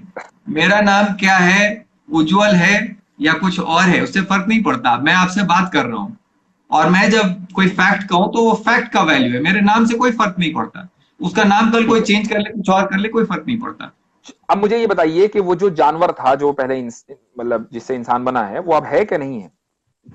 हाँ, हमारा जो आप जानवर की बात कर रहे हैं, तो एक लूसी करके एक नाम दिया गया है उनको, कि भाई ये जो हमारे सबसे जो है वन ऑफ, मतलब उस ट्री में एक एंसेस्टर थे। और आपका जो भी का सवाल है वो, कि वो थे कि नहीं, तो मतलब वो अभी है या नहीं, तो बिल्कुल अभी नहीं है, उनकी डेथ हो चुकी है। उनके पास फॉसिल्स हमें मिलते हैं, उनके जो कॉन्टिन्यूएशन है वो हम हैं। हाँ, वो स्पीसीज हम हैं। क्यों? वो क्यों नहीं है अभी? क्या सारे जितने जानवर थे सब इंसान बन गए? नहीं नहीं, वो उनके जो बच्चे थे सिर्फ वो रह गए हैं, और वो खुद जो है वो मर गए। तो उनके जो बच्चे हैं वो अच्छा, दूसरे तरह के रह गए हैं, वो एग्जैक्टली अच्छा। उनके तरह नहीं एवोल्यूशन दिखते हैं। एवोल्यूशन एक कंटिन्यूअस प्रोसेस है कि प्रोसेस खत्म हो गया? कॉन्टिन्यूस प्रोसेस है। तो ठीक, इंसान फिर कुछ और क्यों नहीं बनता, वो मर क्यों जाता है? बन सकता है अगर अभी भी हम लड़ाइयां करते रहें, जैसे अभी भी हम सबकी गर्दन उड़ाते रहें और फिर बोले कि भाई सुन ले मेरी बात, सुन ले मेरी बात। हम्म, अगर कोई भी गोरा इंसान है, हम कहें कि कोई भी गोरा इंसान हमें पसंद नहीं है, हम उसकी गर्दन उड़ा देंगे। अगर हम इस तरीके से उड़ाते रहें तो जो बच्चे पैदा होंगे वो काले बच्चे ही पैदा होते रहेंगे, और उनकी तादाद बढ़ती जाएगी, और जो व्हाइट्स हैं वो फिर इरेज हो जाएंगे ओवर द टाइम। आप जितनी भी आपकी बातें हैं ना, वो इफ और बट हैं। मैं ये कहता हूं कि सारे इंसान तो नहीं मर रहे, यानी जंग में सारे इंसान तो जंग में नहीं मर रहे हैं। एक बड़ी तादाद ऐसी है जो बगैर जंग के पीसफुली जिंदा है। आप भी जिंदा है, मैं भी जिंदा हूं ना। मैंने कोई जंग देखी ना शायद आपने देखी होगी, जहां तक मेरा अंदाज, मैंने तो नहीं देखी। और मैं समझता हूं 172 लोग इस वक्त हमें देख रहे हैं, शायद इनमें से एक बड़ी तादाद ऐसी है जिन्होंने कोई जंग नहीं देखी। तो इसका मतलब मेजोरिटी उन लोगों की जो जंगों का विक्टिम नहीं है। ठीक है, तो अब अगर एवोल्यूशन हमसे पहले, इतना पहले हो चुका कि हम वट एवर जानवर, आप उसे बंदर कहें, बंदर जैसा कहें, हम वहां से इंसान बन गए, तो अब इंसान को भी तो कुछ और बनना चाहिए था ना। वो क्यों नहीं बना अभी तक? एक तो एग्जाम्पल हो कि भाई इंसान शेर बन गया, इंसान गधा बन गया, है ना, उल्लू बन गया, कुछ तो हो। यानी बंदर से इंसान बनना तो नजर आया, इंसान से कुछ और बनना नजर नहीं आ रहा। ये कैसा एवोल्यूशन है? जी, मैं बताता हूँ आपको। आपने कई बार देखा होगा, ऐसे बच्चे पैदा होते हैं जिनका जो दिल होता है वो बाहर निकला रहता है, वो बाहर धड़कता रहता है। ऐसे बच्चे देखे होंगे जिनके हाथ ही नहीं होते, पांव ही नहीं होते। ऐसे भी बच्चे होते हैं जिनके 6 है, हमारे यहाँ ऋतिक रोशन है, उसकी 6 उंगलियां हैं। तो ऐसे जो है क्रीचर्स पैदा होते रहते हैं ऑल ओवर द आप टाइम। इस आप इनको क्रीचर मानते हैं कि ह्यूमन मानते हैं? ऋतिक रोशन जो है वो क्रीचर है कि ह्यूमन है? वो वो तब तक ह्यूमन है जब तक उसके साथ, दूसरे ह्यूमन के साथ अगर उसके बच्चे पैदा हो सकते हैं, तब तक वो ह्यूमन है। जब वो ऐसा हो जाएगा जब उसके बच्चे पैदा नहीं हो सकते ह्यूमन के साथ, तो उसको नया स्पीसीज कहते हैं। तो ऐसा मुझे कोई इंसान बताइए कि जो इंसान था लेकिन अब वो ह्यूमन नहीं है। जी, मैं बताता हूँ। इस पे जाने से पहले मैं एक चीज बता दूं कि जब आप ये पृथ्वी गोल है या चपटी है? वो कैसी भी है, मुझे पहले एवोल्यूशन की तो नहीं बात नहीं, मैं उसी बताइए। पे आ रहा हूँ, मैं आपके ही सवाल पे आ रहा हूँ। तो इसके लिए ये जवाब आप प्लीज दे दें कि आपको दुनिया गोल लगती है या हम, चपटी? हम, हमारी दुनिया हकीकतन गोल है। जी। लेकिन जब आप अपना गेट खोलते हैं, जब आप अपना दरवाजा खोलते हैं, तो आपको क्या गोल दुनिया नजर आती है या चपटी नजर आती है? अगर मेरे घर के आगे दीवार है तो मुझे सीधी नजर आएगी, और अगर मेरे घर के आगे मैदान है और जिसमें अप्स एंड डाउन्स नहीं है तो मुझे दुनिया गोल नजर आएगी। नहीं, आपकी आंखें जो हैं वो बहुत इतने लिमिट तक ही देख सकती हैं, तो आपको जो है हमेशा दुनिया चपटी नजर आएगी, जैसे हमेशा पिछले दुनिया के लोगों का होता नहीं, था। ये कैसे कह दिया आपने? आप एक ऐसे मैदान में खड़े हो जाएं जो बिल्कुल फ्लैट हो, आपको आसमान जमीन से मिलता हुआ नजर आता है कि नहीं? देन वो फिर आपको फिर भी वो स्ट्रेट ही दिखेगा, आपको ये नहीं, वो कर्व नहीं नजर आएगा, समझ रहे हैं आप? कर्व नहीं नजर मतलब हमें आएगा। तो नजर आता है और आपको नजर नहीं आ रहा, ये क्या बात हुई? एक फ्लैट मैदान में आप पहाड़ के ऊपर चले जाएं, ठीक है, सामने सूरज गुरूब होता है, तो आपको आसमान जमीन से मिलता हुआ नजर आता है कि नहीं? मतलब ये तो एक कॉमन सेंस की बात है, इसको तो मुझे समझाने की बिल्कुल। जरूरत ही नहीं होनी चाहिए। नहीं नहीं नहीं नहीं, बिल्कुल बिल्कुल नजर आता है। मैं ये कह रहा हूं कि आप जानते हैं ना कि जो पुराने लोग थे वो दुनिया को फ्लैट मानते थे, ये आप जानते हैं या नहीं जानते? नहीं नहीं नहीं, ये आपने कैसे कह दिया? कैसे कह दिया कि पुराने लोग ऐसा करते थे? एक आदमी ने लिख दिया मसलन किसी साइंटिस्ट ने कि जी दुनिया जो है वो फ्लैट है, इसका मतलब सारी दुनिया मानती थी कि दुनिया फ्लैट है? जनाब, पूरे हमारी हिस्ट्री पड़ी हुई है जहां पे जो है मतलब गैलीलियो को इसलिए मार ये दिया कि गया कि वो ये उसकी उल्टी बात करता था। खैर खैर, मेरा पॉइंट, हम वापस से पॉइंट पे आ जाते हैं। सुनिए सुनिए, हम वापस से। मैं गैलीलियो को कह रहा हूं कि एक आदमी ने कह दिया तो इसका मतलब ये नहीं कि सारी दुनिया उसी तरह मानती थी। नहीं, कुछ लोग उसको मानते होंगे, नहीं कुछ मानने हजार लोग वाले मानते थे और होंगे, उसको कत्ल कर दिया गया। खैर खैर, रोमन एम्पायर मानते होंगे। सुनिए, हम दूसरे डायरेक्शन में जा रहे हैं। मेरा पॉइंट बस इतना था कि जब आप दरवाजा खोलते हैं, आपको जितना नजर आता है आप उसके बेसिस पे इंफर करते हैं। तो आपको जितना नजर आता है उसके हिसाब से आपको पृथ्वी फ्लैट लगती है। मैं यहाँ पे जितने तमाम ऑडियंस हैं उनको मैं कहूँ कि अपना दरवाजा खोल के बाहर देखें, ऊंचाई पे भी चले जाएं, तो उनको दुनिया फ्लैट ही नजर आएगी। लेकिन हमें जानकारी ये है कि फ्लैट नहीं है। पॉइंट ये है कि आपकी जिंदगी जो है वो कितनी लंबी है, कितने सालों की है? 100 साल की है। देखिए, मैंने अभी लेकिन आपको कहा कि जब आप दरवाजा खोलते हैं ना, तो आप ये नहीं कहते कि पृथ्वी जो है वो फ्लैट है, आप ये कहते हैं कि जितना मुझे नजर आ रहा है वो फ्लैट है। पृथ्वी तो फिर भी गोली है, वही वही उसके बेसिस पे आप जितना कहते मुझे हैं। नजर आ रहा है। वही हाँ, वही वही एग्जैक्टली। तो आप जो इंसान को शेर बनते हुए नहीं देख रहे हैं या किसी और क्रीचर में बनते हुए नहीं देख रहे हैं, क्योंकि आपकी जो जिंदगी है ना वो इतनी छोटी सी है, और ये जो जी, कायनात है वो उसकी जिंदगी इतनी बड़ी सी है। तो जब आपकी बहुत जिंदगी अच्छा। इतनी लंबी होती तो आपको नजर आ जाता कि ऐसे ऐसे जो ये क्रीचर इसमें कन्वर्ट हो रहा है। लेकिन आपके सवाल का मैं एक और जवाब दे दूं, फाइनल जवाब दे देता हूं। एक क्रीचर है, एक स्नेल है, वो मैं आपको जगह अभी भेज दूंगा। एक खलीली नाम है उन साइंटिस्ट का। उन्होंने एक क्वांटम थ्योरी और इवोल्यूशन पे एक प्रोग्राम बनाया है, जिसमें वो एक जगह पे, एक आइलैंड पे गए हैं। वहां पे एक स्नेल होता है। जो स्नेल है उसके बॉडी में एक काला रंग का एक मतलब लाइन रहता है, जैसे इस तरीके से एक लाइन रहता है, आपने कार के ऊपर एक लाइन देखा उस तरह का।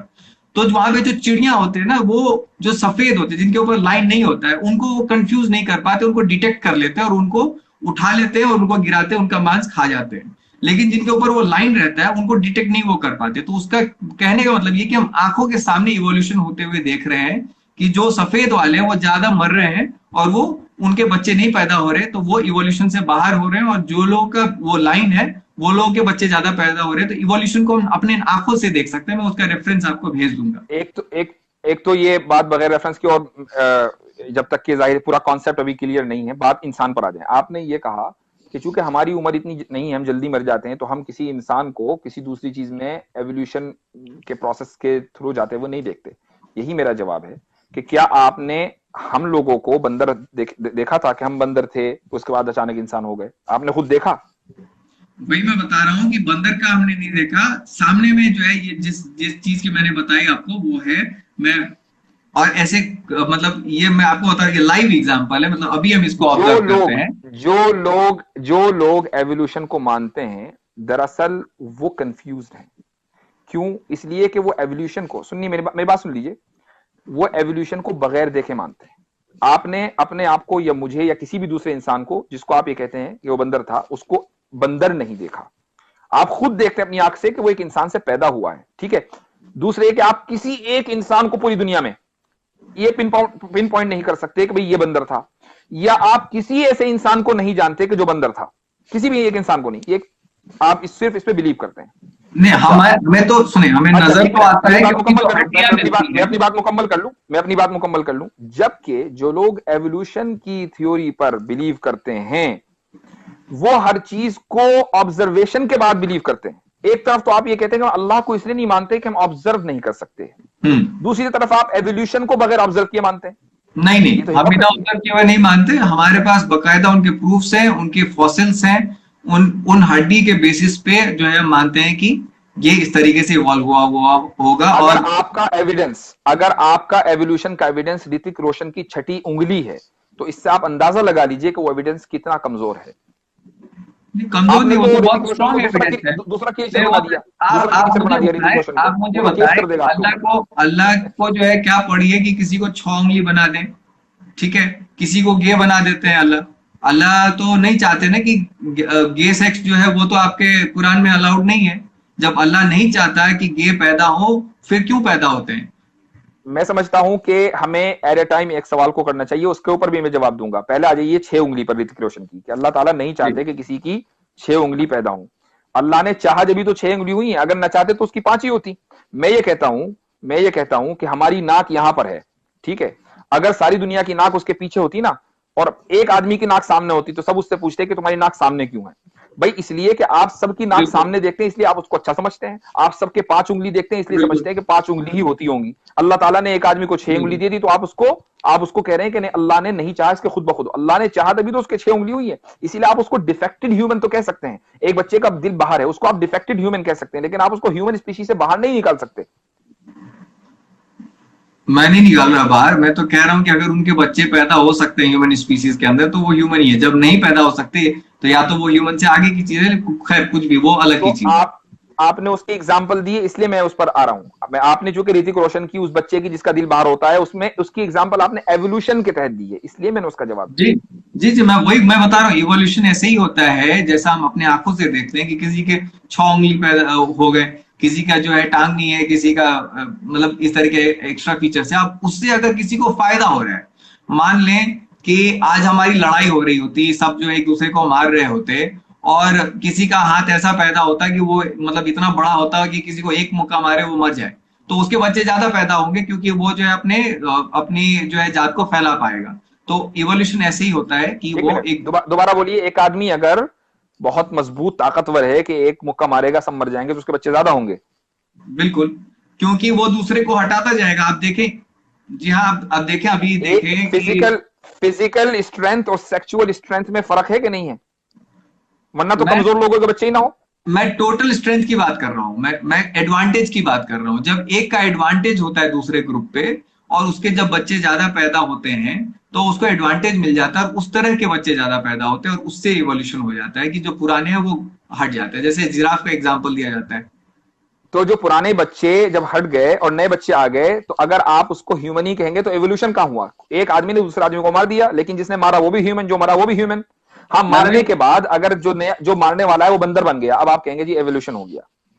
मैं वही बता रहा हूं कि उसको तब तक हम ह्यूमन कहते हैं, उसी स्पीसीज का कहते हैं, जब तक वो उनके साथ बच्चे पैदा कर सकता है। जब वो इवोल्यूशन मेरा इतना सिंपल सा डिफरेंट हो सवाल जाता है, है। देखिए सारे एवोल्यूशनिस्ट को मेरा सिंपल सा सवाल है। आप या तो ये कहना बंद कर दीजिए कि हम सिर्फ उस पर बिलीव करते हैं जो अपनी आंखों से देखते हैं, और या फिर एवोल्यूशन को दिखाइए, तो हम मान लेंगे। जी जी, तो उस पे मैं ये जवाब दे रहा हूं कि जो आप जो प्रूफ की बात कर रहे हैं वो इन्फरेंस ही होता है। हम तो इतनी हमारी जिंदगी है नहीं, तो हम उस चीज को तो देख नहीं सकते। हम जो है बस, अब मैं जब आप एक मिनट, जब आप एवोल्यूशन को कुछ साइंटिस्ट के बताए हुए फैक्ट्स की बुनियाद पर इसलिए मानते हैं कि ये साइंटिस्ट अपनी फील्ड में स्पेशलिस्ट है, तो आप एक अनसीन चीज को पर बिलीव करते हैं। तो एक वो इंसान के जो अनसीन जो दीन है उसके बारे में स्पेशलिस्ट है, अगर वो आपको इंफॉर्मेशन दे रहा है, तो आप फिर वहां लॉजिक और ऑब्जर्वेशन का सवाल क्यों करते हैं?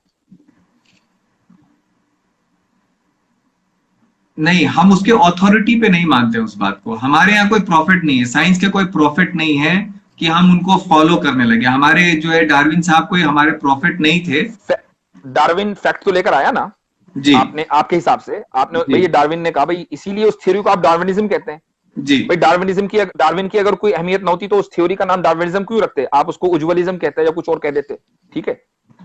डार्विन की अहमियत थी, इसलिए डार्विनिज्म है। ठीक है, लेकिन उसने आपको आपके हिसाब से फैक्ट्स दिए, आपने उसको मान लिया, फैक्ट्स को चाहे हम वेरीफाई ही किया, चाहे जी वेरीफाई किया। वेरीफाई किया। रसूलुल्लाह जी। रसूलुल्लाह सल्लल्लाहु अलैहि वसल्लम ने हमें कुरान दिया, हमने वेरीफाई किया, हमने कहा कि ये अल्लाह की किताब है, चूंकि इंसान इस जैसे नहीं लिख सकता, हमने अल्लाह को मान लिया। अब बताइए कहां गलत है? जो आपका वेरिफिकेशन का सिस्टम है और जो साइंस का वेरिफिकेशन का सिस्टम है वो अलग है। मैं दो बातें बता दूं, आप कुरान का नाम क्या चेंज करना कभी कबूल कर पाएंगे? कुरान का अगर मैं नाम चेंज कर दूं, आप कभी कबूल नहीं इसलिए कि करेंगे। दुनिया में, देखिए ये बात सुनिए, ये अलग अलग दुनियाएं हैं, ठीक है? कुरान और साइंस जो है ना, ऐसा नहीं कि ये दोनों एक ही दुनिया है। साइंस उस चीज की बात करती है जो हमें नजर आ रहा है, जिस चीज का ताल्लुक उस दुनिया से है। यही वजह है कि साइंस, जब आप अपने सोलर, मैं गैलेक्सी यूनिवर्स की बात नहीं कर रहा हूं, मैं इस सोलर सिस्टम की बात कर रहा हूं। सोलर सिस्टम से बाहर साइंस निकली, उसने गलती की। अभी तो हम ये तय नहीं कर पाए कि हमारे सोलर सिस्टम में प्लेनेट कितने, कभी 9 हो जाते, कभी 7 हो जाते, कभी 8 हो जाते हैं। अरे जब हम अपना सोलर सिस्टम नहीं समझ पाए, तो वो जात के जिसने इस पूरी कायनात को, जिसके अंदर हंड्रेड्स ऑफ थाउजेंड बल्कि मिलियंस ऑफ मिलियन गैलेक्सीज हैं, उसको बनाया, तो साइंस उसके बारे में कैसे फैसला करने की अथॉरिटी रखती है? साइंस में देखिए, साइंस एक्नॉलेज करता है कि उसे बहुत सारी चीजें नहीं पता है, और वो जैसे जैसे आगे बढ़ेगा, जैसे जैसे प्रोग्रेस करेगा, उसे नई चीजें पता होती जाएंगी। तो जब हम मानते हैं कि साइंस को बहुत सारी चीजें नहीं पता, तो हम भी साइंस पे बिलीव क्यों करते हैं? जो जितनी चीजें पता है उतनी मान ले, जितनी चीजें नहीं पता उसके बारे में हम ये कहें साइंस को नहीं पता। हम्म। कुरान ये कहता है कि अल्लाह के बारे में उसको हर चीज पता है, तो हम क्यों नहीं मानते कुरान को? वही मैं बता रहा हूँ कि कुरान की जो चीजें हैं वो जिस जिस बेसिस पे आती हैं कि इस तरीके से कम्युनिकेशन आया है आसमान से, ये जो है किताब आई, वो एक एंजल आया, उसने जो है ये बातें एक इंसान को बताई, और हमको इस चीज पे मान लेना चाहिए।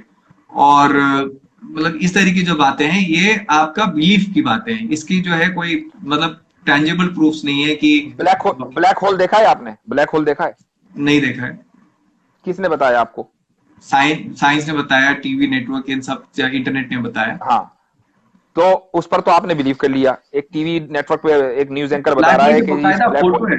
ब्लैक होल की बकायदा फोटो फोटोज है। है ना, हमारे पास तो कुरान हमारे सीने में महफूज है। आप तो फोटो देखकर यकीन करते हैं, हम तो कुरान पढ़ते हैं, अपने सीने में महफूज रखे हुए हैं, और उस कुरान में कोई गलती नहीं निकाल सकता, उसका कोई रिप्लेस नहीं कर सकता। तो अब हम उस पर बिलीव ना करके ब्लैक होल पे बिलीव कर लें, जो एक साइंटिस्ट ने वैसे ही आपको बता दिया। हालांकि मैं ब्लैक होल का इंकार नहीं कर रहा हूं, मैं भी मानता हूं, लेकिन अगर आप ब्लैक होल को सिर्फ इसलिए मानते हैं कि एक साइंटिस्ट ने बोला है, हम कुरान को इसलिए मानते हैं कि कुरान हमारे सीनों में महफूज है, हमारे हाथ में है, हम उसको पढ़ते हैं, उससे गाइडेंस लेते हैं, और उसके बाद उसमें कोई गलती नहीं पाते। और हमारा चैलेंज पूरी दुनिया में हमेशा है और कयामत तक रहेगा कि इस जैसे कोई दूसरी किताब लाकर दिखा दो।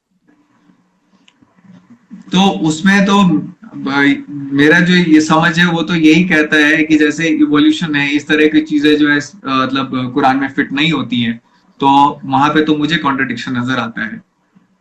कॉन्ट्रोडिक्शन कैसा? जब एवोल्यूशन गलत है तो कुरान में फिट कैसे होगा? जो चीज गलत है वो तो वो कुरान में कैसे फिट होगी? ये आपका कहना है, बहुत सारे साइंटिस्ट तो ऐसी बात नहीं मानते, वो तो कहते हैं कि नहीं, बहुत सही, सारे इवोल्यूशन बिल्कुल साइंटिस्ट सही है। बहुत सारे साइंटिस्ट ने बहुत सारी बातें कही, उसके बाद उनको बदलना पड़ा, चूंकि उनके पास उस वक्त नॉलेज नहीं थी। ठीक है, जब तक कि ब्लैक होल, अब एक मैं आपको बताऊं, आपका जो सबसे मशहूर साइंटिस्ट अभी एक साल के अंदर अंदर जिसका जो मरा है, उसका नाम क्या है? Stephen Hawking. हॉकिंग। हॉकिंग ने ब्लैक होल के बारे में क्या कहा है? ब्लैक होल के बारे में उसने स्ट्रिंग थ्योरी के बेसिस पे उसको एक्सप्लेन करने की कोशिश की। क्या कहा है मुझे बताइए। ब्लैक होल के बारे में स्टीफन हॉकिंग का क्या स्टेटमेंट है कि उसमें ग्रेविटी जो है इतना ज्यादा हाई हो जाता है कि वहां से जो है आपका लाइट भी एस्केप नहीं कर सकता है। ठीक है, ब्लैक होल के बारे में जो कॉमन थ्योरी है वो ये है कि अगर वो एक चीज उसमें गिर गई तो वो गिरती रहेगी, राइट? कभी नहीं आप, निकल पाएगी, राइट? हाँ, बाहर नहीं निकल पाएगी। ठीक है, लेकिन स्टीफन हॉकिंग जी कहता है कि even if you trapped in a black hole, never think that there is no way out of it. ये स्टीफन हॉकिंग का स्टेटमेंट है ना, कि अगर आप ब्लैक होल में ट्रैप कर गए तब भी आप ये ना समझें कि there is no way out of it.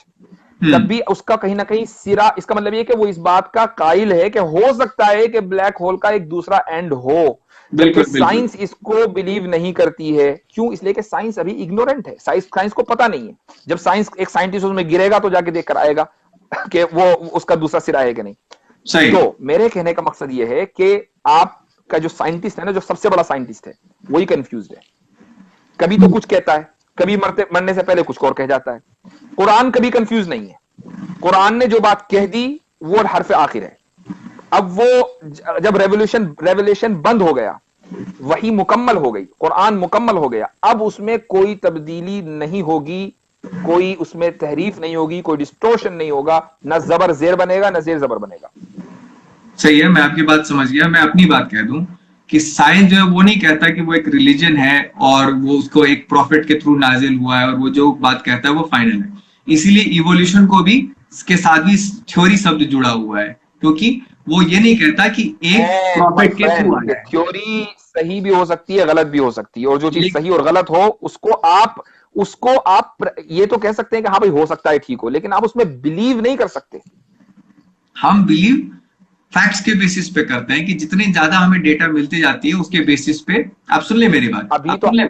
अभी तो आप ये कह रहे हैं कि एवोल्यूशन थ्योरी है। नहीं, वही मैं बता रहा हूँ ना कि थ्योरी किसको क्यों शब्द उसके साथ जोड़ा गया है, उसको एक लॉ क्यों नहीं बनाया गया है। क्योंकि हमारे यहाँ ये ऐसा सिस्टम है कि कोई प्रॉफिट आके कोई थ्योरी नहीं देता है।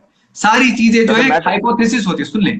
सारी चीजें हाँ, हाइपोथेसिस होती है, उनको जब प्रूव करते हैं, रिफ्यूट करते हैं, जिनको हटा देते हैं उनको तो हटा देते हैं, जो चीज रह जाती है उनको हम वो जो है मतलब जैसे आप जाइफ हदीस और गलत सही हदीस जैसे आप रखते हैं, वैसे ही हम सही थ्योरी और गलत थ्योरी रखते हैं और गलत थ्योरी को हटा देते हैं, जो सही थ्योरी है वो रह जाती है। तो अभी तक जो डेटा मिला है उसके हिसाब से वो सही है। कल को आप कोई डेटा लेके आएंगे तो हम ये कबूल करने के लिए जो है मतलब हमको मानना ही पड़ेगा कि हमारी चीजें गलत हैं, क्योंकि यासिर जी ने ये नई चीजें लेके आए हैं। पर जब तक आप नहीं आए हैं तब तक वो थ्योरी कायम है। तो एवोल्यूशन को आप थ्योरी मानते हैं ना? हाँ, ऐसी ऐसी क्योंकि हमारे यहाँ कोई थ्योरी है प्रॉफिट ना? नहीं आ सकते। थ्योरी मैं उसकी बात ही नहीं कर रहा हूं, मैं उसकी बात ही नहीं कर रहा हूं, मैं थ्योरी की बात कर रहा हूं। थ्योरी की डेफिनेशन क्या है? हम्म। थ्योरी की डेफिनेशन वो है जो सही भी हो सकती है, गलत भी हो सकती है ना? सुन थ्योरी ले, उसी को तो कहते हैं ना सुन ले। भाई। सही थ्योरी एक होता वर्सेस, है, एक बात करेक्ट थ्योरी। बताइए, एक मिनट, एक मिनट, नहीं नहीं, करेक्ट करेक्ट और रॉन्ग की बात नहीं हो रही है। थ्योरी के वर्सेस में थ्योरी का ऑपोजिट क्या चीज आती है? थ्योरी डिस्प्रूवन हाइपोथेसिस, थ्योरी के अपोजिट में ये है। थ्योरी के ऑपोजिट में आते हैं फैक्ट्स। एक होता है फैक्ट, एक होता है थ्योरी। सुन ले ठीक है, आपने, फैक्ट वो होता है, नहीं ये फैक्ट अपोजिट वो नहीं। होता है, मैं यहां बैठा हूं, सुनिए, मैं आपके साथ बात कर रहा हूं, ये फैक्ट है, ये थ्योरी नहीं है। हम्म। ठीक है। हाँ, मेरा एक आदमी ये कहे जिसने हमारा ये डिस्कशन नहीं देखा कि अगले साल फला तारीख में यासिर और उज्जवल का हर हाल में डिस्कशन होगा, ये थ्योरी है, क्योंकि अभी तक ये हुआ नहीं है। ठीक है, और सामने वाले ने उसको देखा नहीं है। Fact versus theory. नहीं जब एक फैक्ट। थ्योरी, मेरी बात सुन लीजिए, जब एक थ्योरी आप भी कह रहे हैं सही भी हो सकती है, गलत भी हो सकती है, तो एक आदमी ये कहे कि नहीं जी मैं तो उस थ्योरी को मानूंगा, इसका मतलब ये है, इसका मतलब ये है कि वो ये मानते हुए कि ये थ्योरी गलत हो सकती है, इसके बावजूद भी वो उसको मान रहा है, और यही फंडामेंटल गलती है। हमारे नजदीक कुरान फैक्ट है, थ्योरी नहीं है, इसलिए हम उसको सही या गलत के पैमाने पर नहीं नापते, वो सिर्फ सही है और हमें उसको मानना पड़ेगा।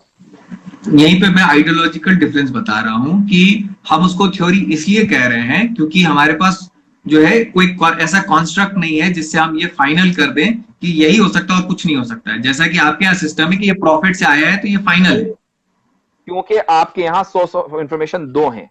जब आपने तीसरे सोर्स ऑफ इंफॉर्मेशन को एलिमिनेट कर दिया, तो आप कभी भी कुरान को साइंस केस नहीं समझ सकते, क्योंकि साइंस जो है वो कुरान को इवैल्यूएट करने के लिए नहीं आई। साइंस आई है मेरी और आपकी दुनिया को इवैल्यूएट करने के लिए। ठीक है, वो अल्लाह को इवैल्यूएट करने के लिए नहीं आई। सोर्स ऑफ इंफॉर्मेशन दो नहीं है, तीन है। यही बुनियाद से, यहां से बुनियाद है। आप इस बुनियाद को सही कर लेंगे तो सारे कॉन्सेप्ट सही हो जाएंगे। आपने अगर बुनियाद अगर गलत की तो कोई कॉन्सेप्ट सही नहीं होगा। नहीं, आपकी जो बुनियाद है वो बिलीफ्स की बुनियाद है, हमारी जो बुनियाद है साइंस की उसकी फैक्ट्स की बुनियाद है। तो फैक्ट्स के बेसिस पे जो हम अच्छा, एक बात ऑब्जर्व कर बताइए, सकते एक हैं। बात बताइए।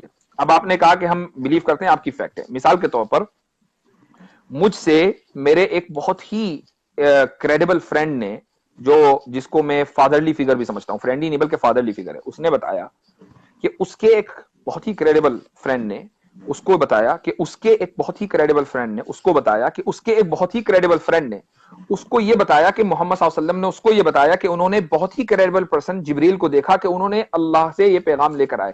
अब इसमें इसमें इसमें आप कहां शक करेंगे जब सारे क्रेडिबल हैं?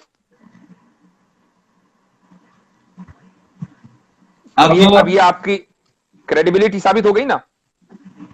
नहीं, आप जो है इंसानी तो हम क्रेडिबिलिटी के बेसिस पे।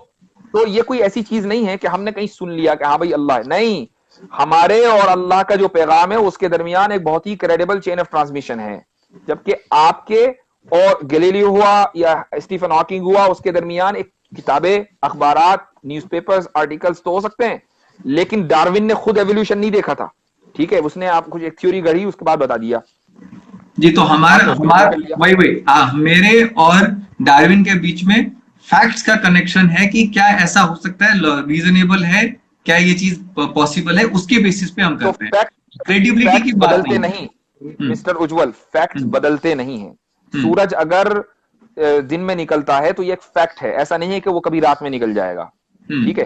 हम्म। तो सूरज का निकलना ये फैक्ट, फैक्ट्स बदला नहीं करते। एवोल्यूशन की थ्योरी को आपने फंडामेंटली ये मान लिया कि अगर आप उससे आप दूसरे फैक्ट्स लाएंगे हम वो मान लेंगे, इसका मतलब ये कि एवोल्यूशन की थ्योरी फैक्ट्स के ऊपर नहीं है, बल्कि वो थ्योरी भी थ्योरीज के ऊपर डिपेंड करती है, नहीं यही नहीं फर्क है। नहीं नहीं, यहाँ पे थोड़ा सा डिफरेंस हो रहा है, गैप हो रहा है। मैं ये कह रहा हूं कि अभी तक जो फैक्ट्स मिले हैं हमें, उसके बेसिस पे थ्योरी ऑफ इवोल्यूशन करेक्ट है। कल को एक वो ऐसा आपको फैक्ट फैक्ट्स आता नहीं है। मिले हैं, वो आपको फैक्ट्स नहीं मिले, don't use the wrong word, वो आपको फैक्ट्स नहीं मिले, बल्कि वो आपको थ्योरीज मिली हैं। उन थ्योरीज की बुनियाद पर आपने ये बिलीव कर लिया कि भाई एवोल्यूशन एक चीज है, चिड़िया का नाम है। सुने, बिलीव आप भी करते हैं, आप ऐसा नहीं करते आपके यहां बिलीव नहीं है, बिलीव तो आप भी करते हैं ना, आप बिलीव करते हैं कि नहीं उज्जवल मौजूद है इस दुनिया में, या ये बिलीव नहीं है? ये मेरे समझ से तो अभी फैक्ट है, और जो थ्योरी की आप बात हाँ, कर रहे हैं। फैक्ट है ना, हम्म। फैक्ट है ना, क्या ये गलत हो सकता है? क्या उज्जवल का इस वक्त मौजूद होना गलत हो सकता है? उज्जवल का मौजूद होना तभी गलत हो सकता है कि हम एक इस कंप्यूटर वक्त, इस सिमुलेशन वक्त, में हो, हम एक कंप्यूटर इस वक्त, सिमुलेशन में हो। नहीं नहीं नहीं, मैं आपसे बात करने को नहीं बात कर रहा हूं, उज्जवल का इस वक्त एग्जिस्टेंस दुनिया में एक फैक्ट है हम्म। आपके नजदीक, हम्म। ये गलत हो सकता है या नहीं? ये वही मैं कह रहा हूं कि अगर एक थ्योरी है, कंप्यूटर सिमुलेशन थ्योरी, जिसके अंदर जो पूरा दुनिया है वो एक वीडियो गेम की तरह है और वो एक सिमुलेशन चल रहा है, एक थ्योरी है, तो उसके, एग्जिस्टेंस तो है ना, एग्जिस्टेंस को भी नहीं मानते आप? हाँ, तो यहाँ पे जो फैक्ट है उसके बेसिस पे मैं उस अगर उस कंप्यूटर सिमुलेशन में भी हूं तो मैं हूं, ठीक है। है अब ना, अब ठीक है। अब आपने आपने कहा कि भाई ये फैक्ट है कि उज्जवल जो है इस दुनिया में मौजूद इस वक्त है, ठीक है, ये हम्म। फैक्ट है, ये गलत नहीं हो सकता, चाहे उसको वीडियो गेम कुछ भी कहने, वो गलत नहीं हो सकता। हम्म। एवोल्यूशन को आप ये कहने कि वो गलत हो सकता है, हम्म। तो इसका मतलब ये है कि आपका जो एग्जिस्टेंस, ये जो फैक्ट है, ये अनडिनाइबल है, और हम्म। एवोल्यूशन जिसको आप फैक्ट मान रहे हो, मैं थ्योरी मान रहा हूं, वो डिनाइबल है। तो जो हम्म। चीज डिनाइबल है उसमें आप यकीन करें, हम्म। और जो अनडिनाइबल है उसमें आप यकीन ना करें। कुरान अनडिनाइबल है, उसमें आप यकीन ना करें, ये तो और आप एवोल्यूशन कह में रहे आप हैं ना यकीन कर लें, ये क्या बात हुई? जनाब, जनाब ये तो आप कह रहे हैं ना, ये तो जिब्राइल आके मुझे नहीं कह रहा है। मैं जो बात कह रहा हूं। जिब्राइल आपसे नहीं कहेंगे, जिब्राइल हम्म। आपसे नहीं कहेंगे, जिब्राइल ने the most credible human being of earth मोहम्मद सल्लल्लाहु अलैहि वसल्लम को बताया, उन्होंने हम्म। अपने 1 लाख कंपेनियंस को बताया, 1 लाख ने 10 करोड़ लोगों को बताया, 10 करोड़ ने 20 करोड़ को बताया, सारे हम्म। क्रेडिबल हैं। अब बताइए क्या गलत हुआ? हम्म। ये चीज तो ये चीज तो ये चीज, इसके लिए किसी outer space source of information की जरूरत नहीं है इस चीज को जानने के लिए कि कुरान इस दुनिया में आया है, हम्म। बल्कि जो तरीका एक इंफॉर्मेशन को जानने का, आप खबर अखबार यानी न्यूज देखते हैं आप, तो न्यूज, कोई चीज दुनिया में हो रही है, आप कैसे बिलीव करते हैं भाई? इसलिए कि एक एनडीटीवी एक क्रेडिबल चैनल है, वो बता रहा है कि दुनिया में हुआ है फला हादसा, तो आपने मान लिया। तो इसी तरीके से ये जो चैनल है पूरा, ये क्रेडिबल है हमसे लेकर आप सल्लम तक के, और उसमें कहीं कोई फर्क नहीं है। हर एक ने बताया कि ये कुरान है, हर एक ने बताया कि कुरान का पहला चैप्टर ये सूरत है, हर एक ने बताया कि पहला चैप्टर यहां से शुरू होगा, किसी ने इसका उल्टा नहीं बताया। तो अब आप इसको क्यों नहीं मानते? वो वो क्रेडिबिलिटी हम कैसे मान लें कि वो बंदा जो कह रहा है वो सही कह रहा है, और जो गलत कहने वाला बंदा था उसकी गर्दन ना उड़ा दी गई हो, वो बोल ना पाया हो, इसको हम कैसे मान लें? इसलिए इसलिए इसलिए कि एक बात बताइए कि दुनिया में अगर 1 करोड़ लोग हैं, ठीक है, 1 करोड़ लोग हैं, और सब एक बात कह रहे हैं, तो क्या पॉसिबली सारे झूठ के ऊपर एग्री कर सकते हैं? बिल्कुल कर सकते हैं। कैसे? कोई ना कोई कहीं ना कहीं तो लीक होगा ना, कहीं ना कहीं नहीं, तो मैं लीक आपको एक होगा। एग्जांपल दे दूं। अगर ऐसा होता, अगर सारे एग्री करते, तो फेक न्यूज का कॉन्सेप्ट दुनिया में नहीं आता। हम जो समझ लेते हैं ना कि ये फेक न्यूज है, सोशल मीडिया पे एक वीडियो चला दी, कुछ लोगों ने यकीन किया, उसके बाद सब लोगों ने कहा कि नहीं नहीं नहीं फेक न्यूज है।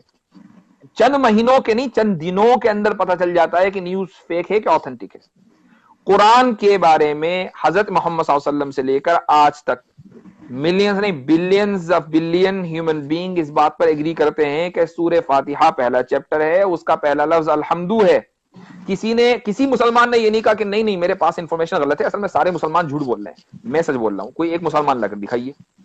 तो जब इंफॉर्मेशन कंसिस्ट, इसी को कहते हैं कंसिस्टेंसी। आप किसी फेक न्यूज को कैसे वेरीफाई करते हैं? आप देखते हैं कि भाई एक जी न्यूज ने एक खबर चलाई और उसके मुकाबले में एनडीटीवी ने खबर चलाई। आपने कहा भाई एनडीटीवी जो है ना वो ज्यादा मोतबर है और जी न्यूज जो है वो कम मोतबर है। मैं भक्तों की बात नहीं कर रहा हूं, मैं आम बात कर रहा हूं। तो जी न्यूज ने कहा कि जी जी न्यूज कम मोतबर है, इसलिए आपने कहा भाई ये फेक न्यूज है, कॉन्ट्रडिक्शन हो रहा है, हम एनडीटीवी की बात मानेंगे। इसका मतलब ये हुआ कि आप किसी भी न्यूज को जांचने के लिए क्रेडिबिलिटी मेयार है, ठीक है, क्रेडिबिलिटी मेयार है। अच्छा, अब क्रेडिबिलिटी दो तरीके से होती है। नंबर एक, या तो ये कि एक आदमी हो और आपने उसको कभी झूठ बोलते हुए नहीं देखा हो, तो आपको हर हाल में मानना पड़ेगा भाई जब उसने कभी झूठ नहीं बोला तो आज ही क्यों बोलेगा। एक तो तरीका ये है, या ये कि वो इतनी बड़ी तादाद हो कि जो पॉसिबली झूठ के ऊपर एग्री ना कर सकती हो। इस्लाम का जो कुरान हम तक आया है वो दोनों तरीके से आया है। मोहम्मद सल्लल्लाहु अलैहि वसल्लम को कभी उनके दुश्मनों ने झूठ बोलते हुए नहीं देखा, तो वो आप क्यों झूठ बोलेंगे? और मोहम्मद सल्लल्लाहु अलैहि वसल्लम ने वो किताब इतनी बड़ी तादाद को दी कि जो पॉसिबली झूठ के ऊपर एग्री नहीं हो सकती, तो अब झूठ उसको आप क्रेडिबल क्यों नहीं मानते? बात ये है। ठीक है, ये आपका जो है सोचने का तरीका है, बट मेरा सोचने का तरीका इसके ऊपर ये है कि मैं तो दो चीजें देखता हूँ। मैं तो मुझे तो मैं तो जैसे आपको आपके साथ में बात कर रहा था पहले कि उस समय जो लोगों की सोचने की शक्ति थी, उस समय जो है प्रॉफेट मोहम्मद को लगा हो कि भाई इनको जो है अभी समझ में नहीं आएगा, मुझे अल्लाह का जो है बात इनको कहना पड़ेगा कि ये जो मैं चीजें कह रहा हूँ इनके भलाई के लिए कह रहा हूँ। लेकिन अगर मैं कह दूं कि अल्लाह नहीं है तो ये मेरे बातों पे विश्वास नहीं करेंगे, एक दूसरे को मार काट के ये मर जाएंगे। इससे बेहतर है कि आपका ये सोचना फैक्ट है कि थ्योरी? मेरा ये सोचना थ्योरी। गलत हो सकती है, सही भी हो सकती है ना? बिल्कुल बिल्कुल 100%। ठीक है, हम जो कह रहे हैं वो फैक्ट है, इसलिए कि उसकी एक चेन है, पूरा चैनल है। तो आपकी थ्योरी तो सही हो चुकी है, आपको ऐसा लग रहा है, और हमारा फैक्ट गलत हो, ये तो नाइंसाफी है। आप तो क्रेडिबिलिटी के बेसिस पे बात कर रहे हैं ना। आप तो जिब्राइल की जो पहली बात कर रहे हैं वो तो आप क्रेडिबिलिटी के बेसिस पे बात कर रहे हैं कि उसने जिसको पहली बार कहा और उसने फिर दूसरी बार जिसको कहा वो क्रेडिबल है, इसीलिए आप उसको सही मान रहे हैं। लेकिन तो अब आपको क्रेडिबल नहीं लग रहे हैं, वो झूठे लग रहे हैं ना। उसकी कोई तो दलील होगी ना। हमने ये कहा कि भाई मोहम्मद सल्लल्लाहु अलैहि वसल्लम ने कभी झूठ नहीं बोला, चूंकि उनके दुश्मनों की टेस्टिमनी उनके हक में है। यानी जब तक कि इस्लाम आप सल्लल्लाहु अलैहि वसल्लम के पास हजरत जिब्रील नहीं आए थे, 40 साल की उम्र में आए हैं, तो 40 साल जो आप सल्लल्लाहु अलैहि वसल्लम ने मक्के में गुजारे हैं, तो उनके जो कबीला था, जो वहां पर मक्के में जो लोग रहते थे, वो उनको जो टाइटल देते थे वो था as-सादिक अल-अमीन। सादिक के माने है ट्रूथफुल, अमीन के माने ट्रस्टवर्थी। ठीक है, तो जब उनको एक कॉमनली पूरी सोसाइटी के अंदर ट्रस्टवर्थी और ट्रूथफुल कहा जाता था, तो अचानक एक आदमी जो 40 साल तक कभी ना झूठ बोला हो एकदम झूठ बोल दे, वो भी इतना बड़ा, तो पॉसिबल नहीं है ना। मैं उसको इस बेसिस पे सोचता हूँ, मतलब आप मान लीजिए कि अभी आपके ऊपर जो है ना एक आपके ऊपर एक हमला हो जाता है और एक आपके गर्दन पे कोई तलवार रख देता है, और आपके जो है मान ले आपके जो परिवार के लोग हैं, आपके जो दोस्त हैं, वो आपके ही कमरे में एक उसको क्या कहते हैं कबर्ड में छुपे हुए, और आपके गर्दन पे उसने जो तलवार रख दी और उसने बोला कि अब तुम सच बताओ कि कहाँ पे छुपे हुए। तो अब आप वहां पे सच तो नहीं बताने जाएंगे, आप तो वहां पे झूठ बोलेंगे कि भाई वो जो है यहाँ पे है नहीं, वो तो बाहर गए हुए हैं। ठीक है, भले ही वो आपका गला काट दे फिर भी आप जो है ये झूठ बोलेंगे दुनिया की भलाई के लिए। मैं भी उस तरीके से सोचता हूँ कि मोहम्मद साहब को उस वक्त लगा होगा कि जो है अगर अब मैं इनको नहीं बताऊंगा आसमानी चीजें तो ये मेरे बातों पे विश्वास नहीं करेंगे। इसी को मैं कह रहा हूँ, ये जो आपने कहा ये पूरी थ्योरी है का फैक्ट है? बिल्कुल थ्योरी है ना। आपने कहा लगा होगा, कोई इसका दलील तो नहीं है, सबूत तो नहीं है हमारे पास, आपके पास। हमारे पास सबूत है कि उनको नहीं लगा, उन्होंने जो कहा वो सच कहा। तो आप तो सिर्फ लगने की बात पर आप उस कुरान को नहीं मान रहे हैं, और हमारे पास सबूत है, आप वो दे रहे हैं, आप सबूत को मानने को तैयार नहीं। सीधी सी बात है। आप किसी भी दीन को के जांचने के दो पैमाने होते हैं। एक तो पैमाना ये कि जो प्रॉफिट है उसकी जिंदगी कैसी है, दूसरा पैमाना ये है कि जो वो पैगाम लेकर आया है उसका कंटेंट और उसकी लैंग्वेज कैसी है। अगर प्रॉफिट की जिंदगी ऐसी कि पूरी जिंदगी वो ट्रस्टवर्थी और यानी ट्रूथफुल रहा, और पैगाम ऐसा कि उसको कोई बीट नहीं कर सकता, कोई चैलेंज नहीं कर सकता, तो अभी भी आप उसको सही नहीं मानेंगे, तो और ये कहेंगे कि ऐसा हो सकता है वैसा हो सकता है, तो ये थ्योरी वर्सेस फैक्ट है, जिसमें फैक्ट को प्रेफरेंस दी जाती है और थ्योरी को नकार दिया जाता है। नहीं, तो वहां पे जो आप बात कर रहे हैं ना, जो आपका तो जो है क्या है प्रूफ की कुरान है, और कुरान में कोई भी चीजें रिफ्यूटेबल नहीं है आपके बेसिस पे। बट मैं कहता हूँ कि नहीं, चंद्रमा के कभी जो है दो टुकड़े नहीं हुए। फिर मैं कहता हूँ कि नहीं, जो इवोल्यूशन है वो फिट नहीं होता कुरान में। तो जिस तरह का हम जो चूंकि डायनासोर की हड्डी हमें मिलती है, वो तो सेट होता हम्म, हुआ नहीं दिखता। नहीं, कैसे नहीं दिखता? क्या कुरान ने कहा है कि डायनासोर नहीं थे या उसकी हड्डियां नहीं थी? कुरान के हिसाब से दुनिया की कायनात कितनी पुरानी है? कुरान ने कोई तहदीद नहीं की, कुरान ने कोई लिमिटेशन नहीं बयान किया कि फला दिन से शुरू हुआ था। कुरान ने कहा एक दिन अल्लाह ने जो है एक दिन आसमान बनाया, एक दिन जमीन बनाया, सिर्फ इतना है। कुरान बहुत कायनात बहुत पुरानी हो सकती है, मिलियंस ऑफ मिलियन ईयर्स पुरानी हो सकती है। तो डायनासोर का जिक्र है कुरान के अंदर? किसी चीज का जिक्र ना होना उसके मौजूद होने की ना होने की तो दलील नहीं है। चूंकि कुरान डायनासोर्स के लिए तो नहीं आया, कुरान हिस्ट्री की किताब नहीं है, तो हमें पता, अल्लाह को पता है कि हम साइंस के जरिए डायनासोर्स का पता लगा लेंगे। तो अब उसको बताने की क्या जरूरत है कि डायनासोर्स थे? ठीक है। तो लेकिन मतलब इतनी बड़ी चीज जो है वो कुरान के अंदर नहीं है, लेकिन आप छोटी छोटी चीजें जो है गिनाते हैं कि देखो इंसान जो है, जो स्पर्म है, वो कैसे जो फीटस बनता है, वो तो कुरान में लिखा हुआ है। बट डायनासोर की चीज जो है वो बाद में जब इंसान काफी दिनों बाद पहुंचता है, वो नहीं लिखा इसलिए हुआ। कि इंसान को मरे हुए डायनासोर्स की जरूरत नहीं है, लेकिन इंसान को यह जानने की जरूरत है कि एक इंसान कैसे बनता है। हर इंसान को यह तो पता लगेगा, उसकी जिंदगी में पहला सवाल यह होगा कि मैं कहां से आया हूं और मैं कहां जाऊंगा। हम्म। पहला सवाल ये नहीं होता कि दुनिया में डायनासोर्स थे कि नहीं थे, हम्म।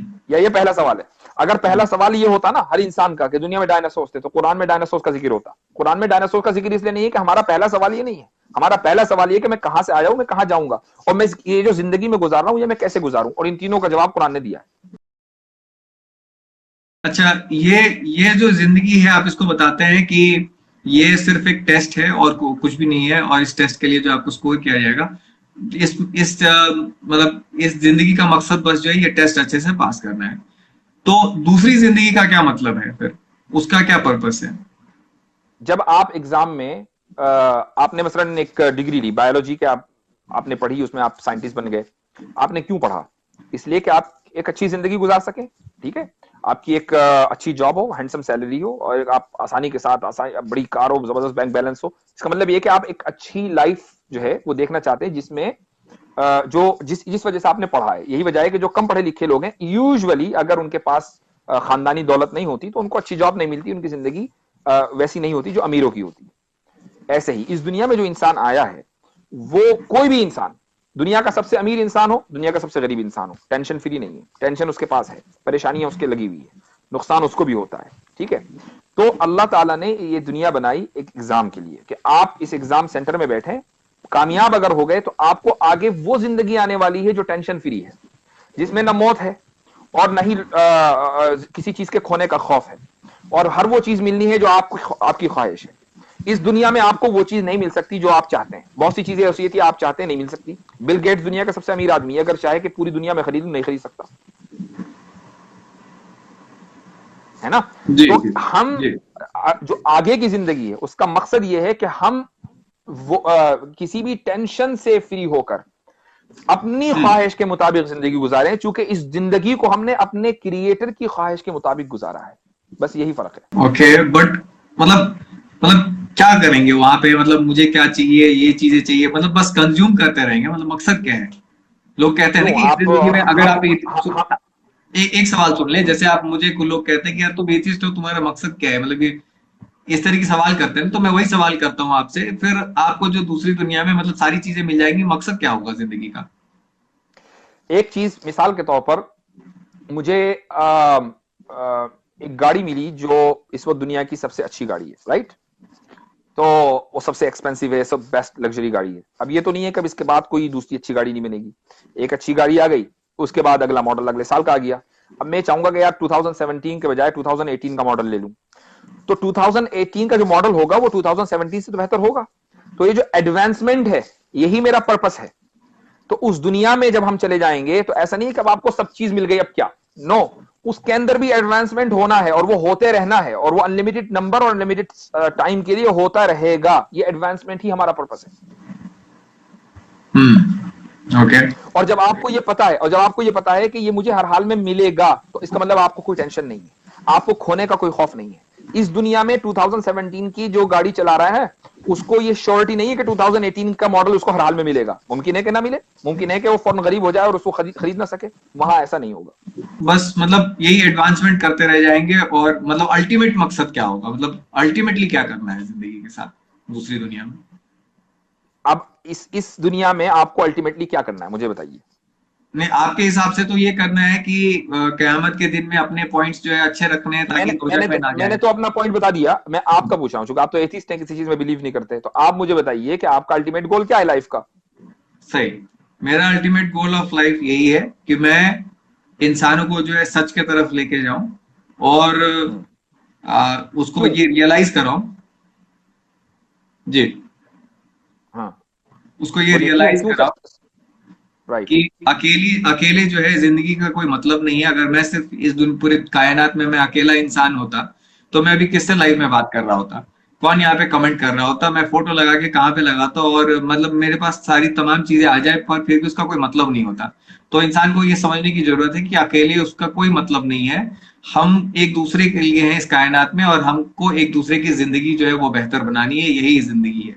और हम जो है सबको गरीबी से गुर्बत से निकाल पाए, सबकी जिंदगी बेहतर कर पाए, इसी के लिए हमें काम करते रहना है। जिंदगी बेहतर करना आपका मकसद है, दो लफ्जों में मैं कहूंगा, है ना, अपनी और हाँ सारी जी। दुनिया की जिंदगी बेहतर करना आपका मकसद है, ठीक है। जी। जी। अब सबकी जिंदगी बेहतर हो गई, हम्म। आप मकसद में कामयाब हो गए। हम्म। अब आप पूछेंगे भाई अब मेरी जिंदगी का मकसद है, तो अब आपसे कोई ये कहेगा अब आप मर जाएं इसलिए कि आपकी जिंदगी का मकसद तो पूरा हो गया, हम्म। ये तो नहीं कोई कहेगा ना। आप अगर कोई जी। आपसे ये कहे कि उज्जवल साहब अब आप मर जाइए चूंकि सब लोग की जिंदगी बेहतर हो गई है, तो हम्म। आप उसको एक मुंह पर तमाचा रसीद करेंगे कि क्या बात कर रहे हो। हम्म। ऐसे ही जिंदगी बेहतर हो जाने का मतलब ये नहीं है कि अब कुछ नहीं है, ठीक है। हम्म। ऐसे ही अल्लाह ताला जब हमें मरने के बाद हमें जिंदा करेंगे और जो लोग जन्नत में जाने वो जन्नत में चले जाएंगे, तो इसका मतलब ये नहीं कि अब जिंदगी में कोई मजा ही नहीं रहा। ये जो एडवांसमेंट है ना, ये भी एक मजे की चीज है। और जब आप गोल अचीव कर लेते हैं तो इसका मतलब ये नहीं होता कि अब आप चूंकि दुनिया में आने का मकसद आपका खत्म हो गया लिहाजा अब आपको फौरन मर जाना चाहिए। इसी तरीके से वहां पर भी है। इंपॉर्टेंट मेरा पॉइंट ये है कि आपके हिसाब से जो अल्लाह है वो इस दुनिया में कैसे आए फिर, अगर सब चीज को बनाने की जरूरत है? दोबारा बोलिए, आपके हिसाब से अल्लाह को किसने बनाया? अल्लाह को किसी ने भी नहीं बनाया, ये क्या सवाल हुआ? कि क्रिएटर को अगर किसी दूसरे क्रिएटर ने बनाया हो तो उसको क्रिएटर को कहेंगे, वो खुद क्रिएशन है। तो वो खुद ब खुद आ गया? कहां से? वही मैं कह रहा हूं कि वो उसका एग्जिस्टेंस क्या है। हाँ, नहीं नहीं, मैंने पूछा आपसे, आपने कहा वो खुद ब खुद आ गया, कहां से? वही वही तो मैं आपसे सवाल कर रहा हूं कि वो जो है, अगर आप कह रहे हैं कि उसको किसी ने नहीं बनाया, तो इसका मतलब है कि वो मतलब खुद ब खुद एग्जिस्ट करता है, और उसको जो है किसी को मतलब खुद ब खुद है वो। एक मिनट, ये बताइए कि आपने कंप्यूटर बनाया है ना, तो क्या कंप्यूटर के अंदर बैठे हैं आप या कंप्यूटर के बाहर बैठे हैं? बाहर बैठा हूं। अल्लाह ने टाइम बनाया है, तो वो टाइम के अंदर कैसे बैठेगा? वो टाइम के बाहर है। अल्लाह ने स्पेस बनाया है, ये जो पूरा मकान है, पूरा यूनिवर्स है, वो यूनिवर्स में क्यों बैठेगा? वो यूनिवर्स के बाहर है। तो जब वो टाइम बनाने के बाद टाइम से बाहर है तो आप उसको ये नहीं कह सकते कि वो फला टाइम में तो था, उससे पहले नहीं था। ठीक है। जब कंप्यूटर बनाने वाला कंप्यूटर से बाहर है तो टाइम बनाने वाला टाइम के अंदर कैसे होगा? ठीक है। तो बट उसका भी तो एक टाइम होगा ना, उसका भी तो एक स्पेस होगा जिसमें वो है। ये क्या बात हुई? अभी मैंने आपसे कहा कि जब कंप्यूटर बनाने वाला कंप्यूटर में नहीं है तो टाइम बनाने वाला टाइम में नहीं है, टाइम से पहले है। और जब उस जो टाइम, आप उसको ये नहीं कह सकते कि भाई इतने मिलियन साल पहले अल्लाह ताला था, उससे पहले नहीं था। क्योंकि जब आप कितने भी पीछे जाएंगे, आप मिलियन बिलियन ट्रिलियन जिलियन चले जाएं, वो टाइम है। उस टाइम को बनाने वाला अल्लाह है। तो जो बनाने वाला है टाइम का, वो कभी टाइम में नहीं होगा बल्कि टाइम के बाहर होगा।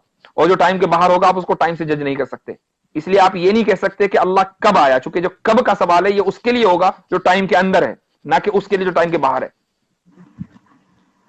तो मतलब कुछ ऐसी चीजें हैं जो खुद मतलब हमेशा से रह सकती हैं, वो हमेशा से है, ये आपका कहने का कुछ ऐसी तात्पर्य है? चीज नहीं, सिर्फ अल्लाह। कुछ ऐसी चीज नहीं, सिर्फ अल्लाह, सिर्फ क्रिएटर।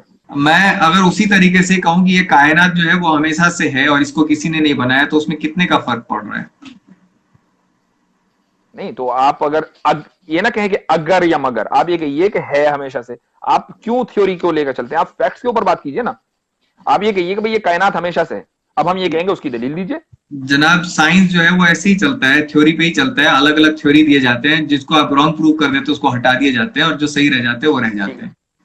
तो आप ये कहिए कि भाई हमारी थ्योरी के एतबार से कायनात हमेशा से है, अब हम ये कहेंगे भाई आप दलील दो, तो आप दलील दीजिए।